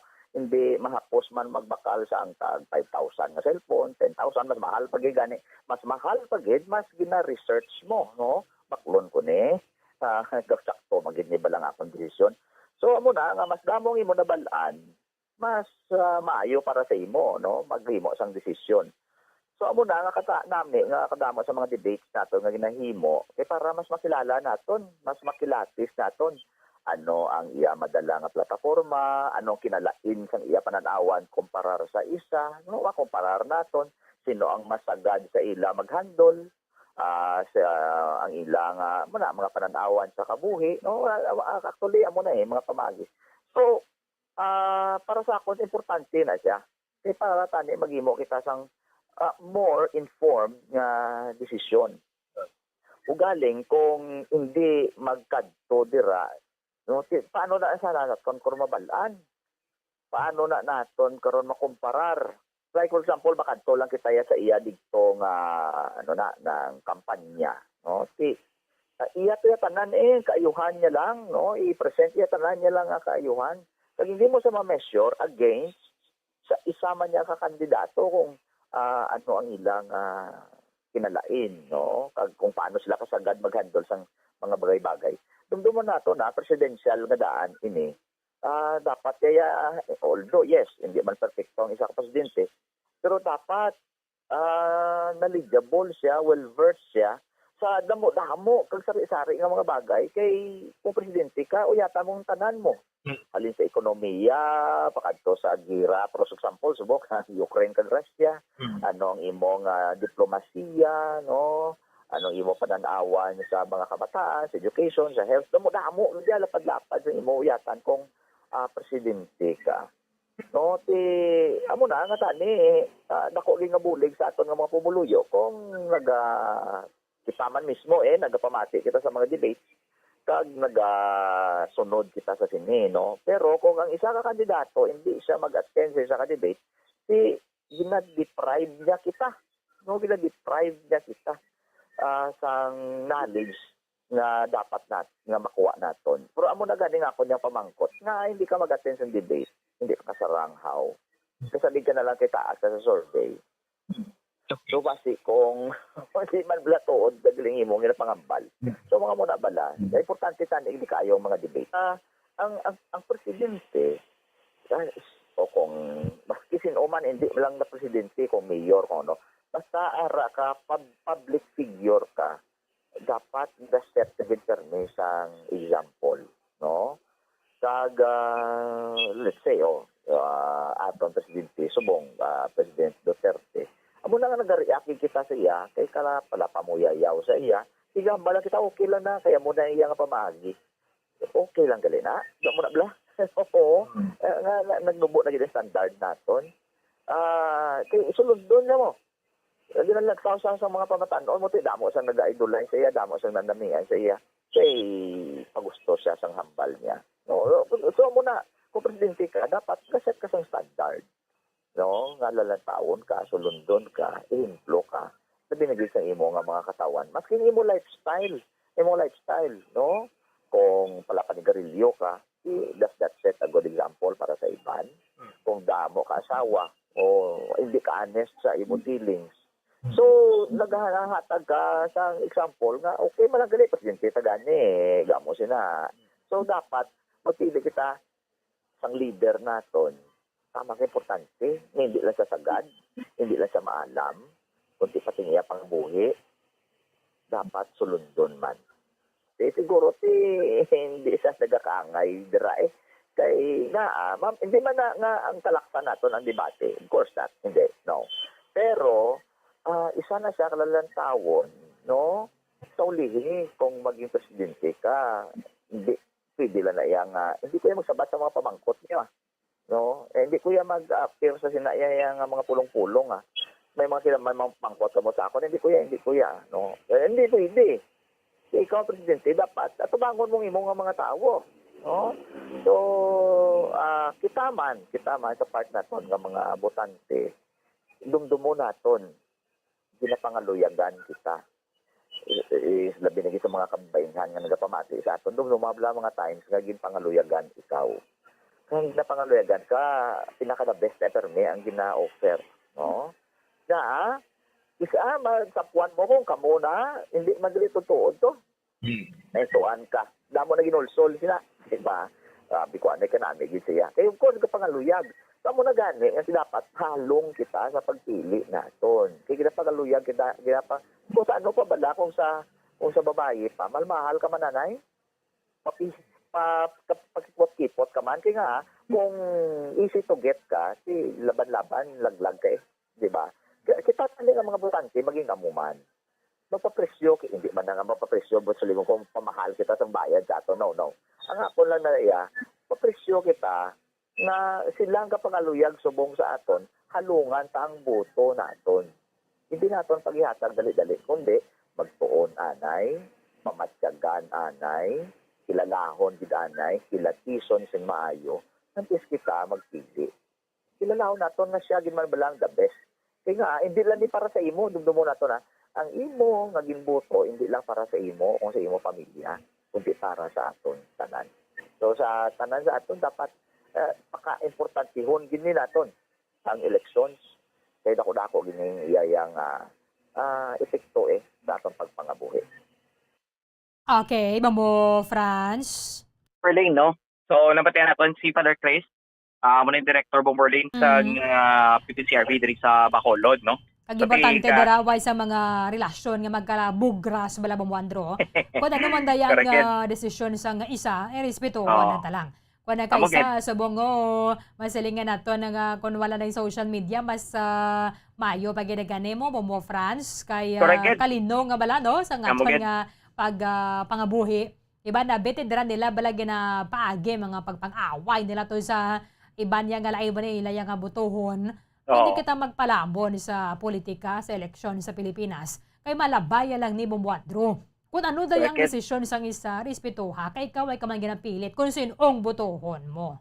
Tamugit mo Importante Marlene, lang no? nga dara, naging base nato ng aton nga boto, sa aton Mm. nga konsensya, sa aton ng pagbinagbinag bala, Bumbuandro. Kaya tumera katas ng tagsa ka mga paino-ino, binagbinago naton sa gusto. Kung sino gina Correct. nagakaangay sa posisyon. Kung tong imo to padbalay, imo nga family member mo pag gani kung kaysa, amo nang isa nga negatibo nga epekto sa ning eleksyon kay bisan mga magulutod, mga magatiya, magpalakaisa, pakaduha, pakatlo, asa sa kon na ano na nakalawi ga Bumbuandro, sila man ang nagailinaway bala.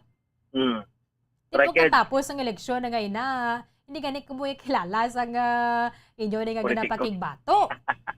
Correct mo Marlene, dito kulang na lang yung magpinatsanay kali, no? Because nga grabe ang loyalty sa kada isa balat.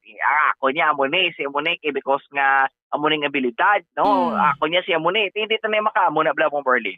Eh syempre kita bilang mga pumuluyo, kita naman lang ni mismo ang makapangitan sa pabaagi kung paano kita makakaon tatlo ka beses sa isang adlaw, no? Correct. Kasi kung Regardless patalman, mo na, amo ginang dapat paminsaro naton kung sino ang magdaog sa eleksyon, respetuhon nato ang decision sang majority.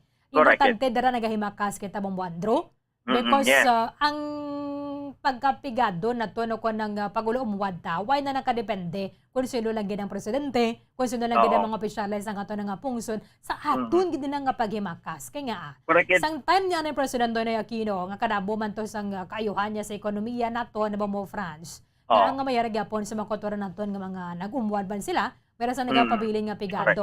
Di ko ni blame naman naton ang current administration na Bumbuandro nga ti kadabo na gid sa mga nagpigado. Yes, may mga factors sa dira nga nagakontribuer nga ang may mas labing nga nagdubuabe nga aton sa ekonomiya. Pat dapat tagan man naton sa nga tensyon ang pagpaumwad gid sang self naton na Bumbuandro.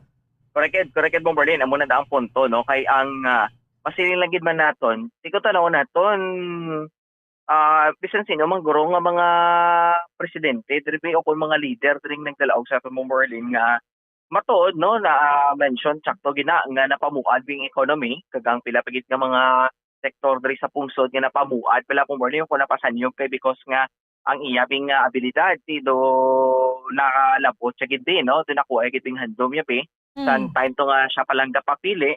So para sa aton na lang yung Marlene bilang kita nga mga pumuluyo, ara na sa aton, no, desisyon kung paano ni naton mapahapos man ang aton nga pagpangabuhi, no? Kay kita man ni kabalo Marlene sang aton nga pagabuhaton bala. Kung paano kita makalampuan sana sila ning kapigadohon. Ikaw magsalig na lang gid man tani sa ila, duway man taguro kabati presidente nga may gid pamanggarano niyang isa ka residente daw ko ning nga masiling nga bidra patindugan niya gid balay tanan nga mga Pilipino ko na no. So kabahon lagi tanan nga kabilya saya kaga tanan nga mga martilyo kaga balas kaga hello simento. Amo na lang aton. But however naman Bumbuandro, ang ini mga debate makabulig sa butante nga wala pa yan naka-decide kung sino ginapila nga nagkakaangay nga botohon. Kung ikaw naman niya ang botante nga naka-decide ka na nga amuning botohon mo, yet ang imo nga kandidato way gidraya, way kanya nabatian, makita mo siya sa mga caravan, sa mga motorcade, pero hindi mo galing mabatian dira kung ano gid ang iyang mga plano. Correct? Mabuandro? Yes.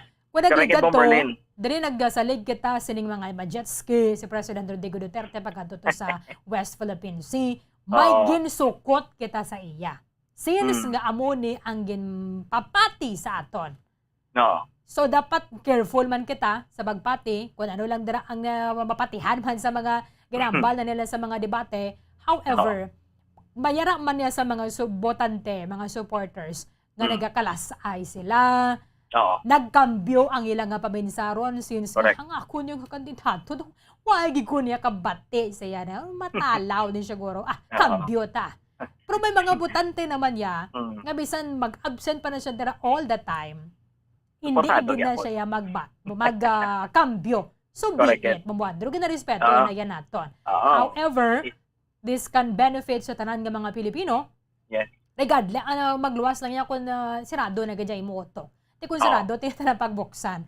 Pero sa mga sirado nga to, kung magbabukas pa man or magkambyo pa man, mas mayo man. Correct. Mas Correct, mayo Bomberlin. gid. No? Oo. Mas mayo Yes, gid. gid. So insakto gid kay siyempre Bomberlin ang kada isa bala sa aton bala. Especially sa mga malagyo bala nga bahin bala sang iban nga malagyo bala nga bahin sang mga probinsya be, no? Nga masiling naton nga duay pagit ka bala kabalo kung sino ni be, kung ano gid man yung iya nga tutod ka plataporma.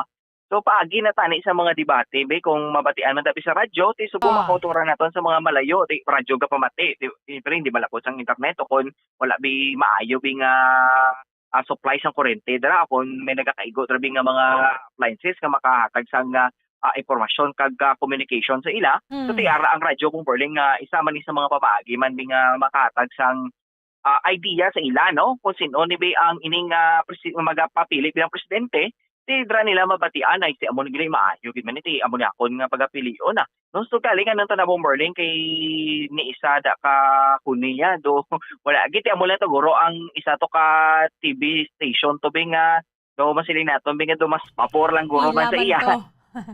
Ilawan to mo mo. Amo na po Berlin, no? However, naman din lang natin makumpel si Anaya Senadora Bongbong Marcos nga magatambong nga diri sa debate because hindi man aya part sang proseso gid bala asang election and selection process. Itilay na nga to na diri nga system sa Pilipinas. Isang sa iba na like sa Estados Unidos nga tanan na dara nga mga nominees anay bala bumuandro. Abiran sila sang debate para makilala ka makadeside ang partido nila. But dari sa aton sa Pilipinas, depende sa imo kung matambong ka. Kung di kayo magtambong, kailangan na yud-yud doon, kaganaya karon kag patambongon na dira. Ti mo nagoro mo Berlin, di kumpiyansa sa guro no? Nga makita magoro sa iyan nga kay magapati siya guro kay because man sa mga rally dira, mga caravans, motorcades nga do grabe ang suporta. Hindi mo lugang ang karayon ko no. Correct. Iban man niya nga nagasin ko ka edited kag tanan-tanan ang mga patigayon sa rally bala meron to ka edited man din lang ding swimming pool nga daw na nadola dade o meron man yang to perteng hakotay to how. Wow. May to tag 200 man ko no to bumandro. Teka lang, yung masubuto iban mo Berlin, ito may mga nagulo at mga istorya nga do, hindi man ko naman namin eksperyensya. Well, balanda pag ina kay lawig pa ni, no? Sa nagilapit nga May 9, 2022, pila na lang kabulan ang nabilin Boborling kag pila na lang kaidnadlaw ang atong isipon natis magabot kidang adlaw sang pagboto na naton. Damo pa na Boborling nga mga insidente nga magatabo, no? O magaluntad. But let's hope nga kadaraya nga ano ba sinin naman to shintos to. Duwa man to nagtupahaw. Imo man lang galing sala. Hindi kita magpati-pati sining ti upod ka to bala kami 200 ka to may excursion to manano dira. Nang ipasangkaron tamanda na yang ato na paminsaron bala kung buwadro. Kaya nga ginatagan kita sang Ginoo sang intellect. Gimito naton sa gusto. Paano mga pa binag-binag ano mas maupod ka to ano ko to man sakay man kami to sa truck to may excursion kuno kami. Grabe pang init. Imagine na wala mo kaluoy man to sang iba di ila sa lagyo katong lugar nagpadulong gitire. Imagine na bala no? Mugen. So nagusik pa sang tiyempo kag wise lang kabalo kung anong gid man ang matabo dira. Well at least po Merlin nangin okay man bala ang resulta.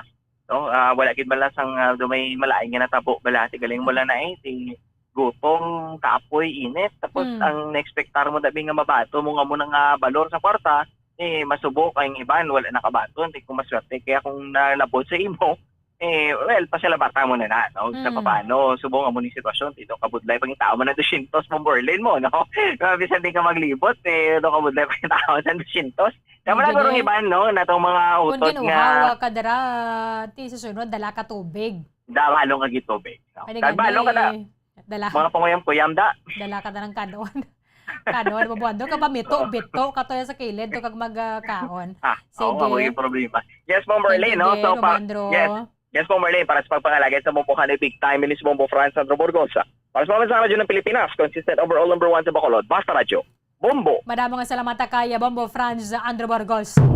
Inaya eleksyon na lang ni ato na pagpangabuhi kung hindi kita panghimaghimaka sa gid.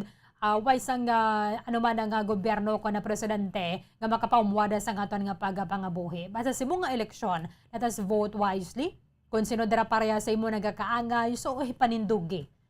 Ay ni mga nakadesisyon na gidya kung sino inyo yung abutuhon, ginarespeto tayo na. For those nga mga wala pa yan naka-decide, this debate can help you nga mas screen ninyo, mas scrutinize sa nga maayo ang ini mga kandidato, ba't kabay pang hindi lang kita mag-ilinaway. Mga magpamilya ko kaysa yung isang Facebook ka ni Blabong mo Andro, abang mo let's halit man mo no. Hala, ang post sang isa, parakan man dayon na sang comment, mangita naman to sang supporter ni Pink to, supporter ni Pula to, kaya kuya Pula, awayon ko kini si Pink, mga amo sina.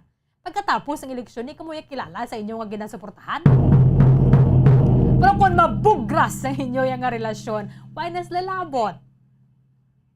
Respetuhan na lang. Kung ang imo dara yang utod, lain niya yang suportahan, irespetuhan. Mag-utod man kamuya gyapon. Hindi siling hindi na kita mag-utod kay si Marcos ka ko si Lenny ko, ikaw yung si Lenny, si Marcos ko. Pagkatapos sinang iba na nga mga friends sa Facebook, wala kalinadlaw ya sa inyo. Diba? Wala nagkilinaway na sila Pagkatapos election, wala na kamuya nagabugnuhanay. Yang imo yang atupad na balay na dra or family member mo pa ganing kung kaisa Kamu man lang mismo mang paryentehanay, kamu man lang nag-ilinaway, no? Di ganyan mga mag-abyan bala, budlay pag ganyan mga magkarelasyon, ganyan mga magkalabugra sa mga relasyon nyo. Hindi talaga pagpadala-dalang isip na to sa eleksyon. Eleksyon malabay lang na. Pero panggid na to sa Estados Unidos, bala. Regardless kung sino na yan nagdaog, bisan pa nga dumapatay-patay gid kuya ka, suporta na yan sa iya. Move on.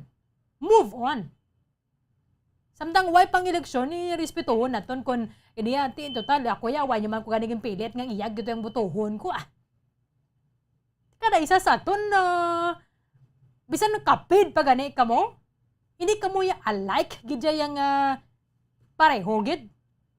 Ano pa gidayhan nga mag-abyan lang ka mo dira, colleagues ka mo, office mates, o kanimo nga mga paryente.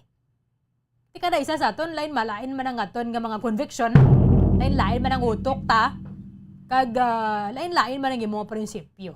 Lain man ang aton nga prinsipyo. At the end of the day, kung may nakita ka din nga doon, hindi naman gani siya nagkakaangay, Diba si magkambyo man mo yung paminisaron, mas mayo pagid. Kung di magkambyo, sige, panidugi. Importante nga nang peaceful lang kita. Kag mansige makas. Mansige makas. Kaya bisan ano pa na ka-ekonomista ng presidente ta, ang mga senador ko mga nano, kung kita yung matamad kita sina. Di kita magumbuan. Imbes nga maglinaway kita dara, dapat fokusan nato ng pagpaayos ang aton pangabuhi. Diba sa masunod nga mga inadla, makompleto naman na sila diri sa debate, mas mayo pagid Mas mayo pagid, at least batian naton kung mga panindugan nila, kung ni mambal naton sa pagkatalaw man niyo siya nga ang gadang damang bala bumulits, kita mo nang magpaubas sa damang. Nagabalik siya dahil. Ito mo nang panggid naton sa mga kandidato nga may nagatambok. Pat kung naka-decide ka na gidya, at mo ganang imubutuhon, at nga respetuhon ta na. Wayan sang may mapilit dya si mo, yung amo lang ganyan, amo ganyan dapat ang botohon mo. Kaya kung kaisa, dara pa nagasugod ang gamo. Just siya, 10 minutos sang nabilin, antay sang alas 10 sa aga, ang mga winners sa nato na dugay-dugay, yari na ang awarding. So, igahatag na sining mga nagadalaog ang ilang sining mga premyo para matagan nato na sa champion awarding sa mga winners sa Grand Draw sa 1-2 Panalo Part 20 promo ng Bombo Radio 1 Star FM. Ika-74 na naton nga milyonaryo sa mga promo sang Bombo Radio Philippines. Kagalim or apat ka mga tagdaog sang tag 50 mil pesos. Kaga syempre ang aton mga guaranteed prize winners. Dugay-dugay na diri sa aton sining awarding. Iban pa nga mga impormasyon ka mga balita, bantayan na ninyo sa Bombohanay sa Udon. Diri lamang sa matutod nga numero 1. Updanay katabwas sa muman sa gihapon nga oras sa katapusan ang inyong walagad si Bombo Erlin Bayonita para sa Pambansang Radyo ng Pilipinas. Consistent overall number 1 sa Bacolod, Basta Radio Bombo! Bombo Radio Bacolod. Number 1! Basta Radio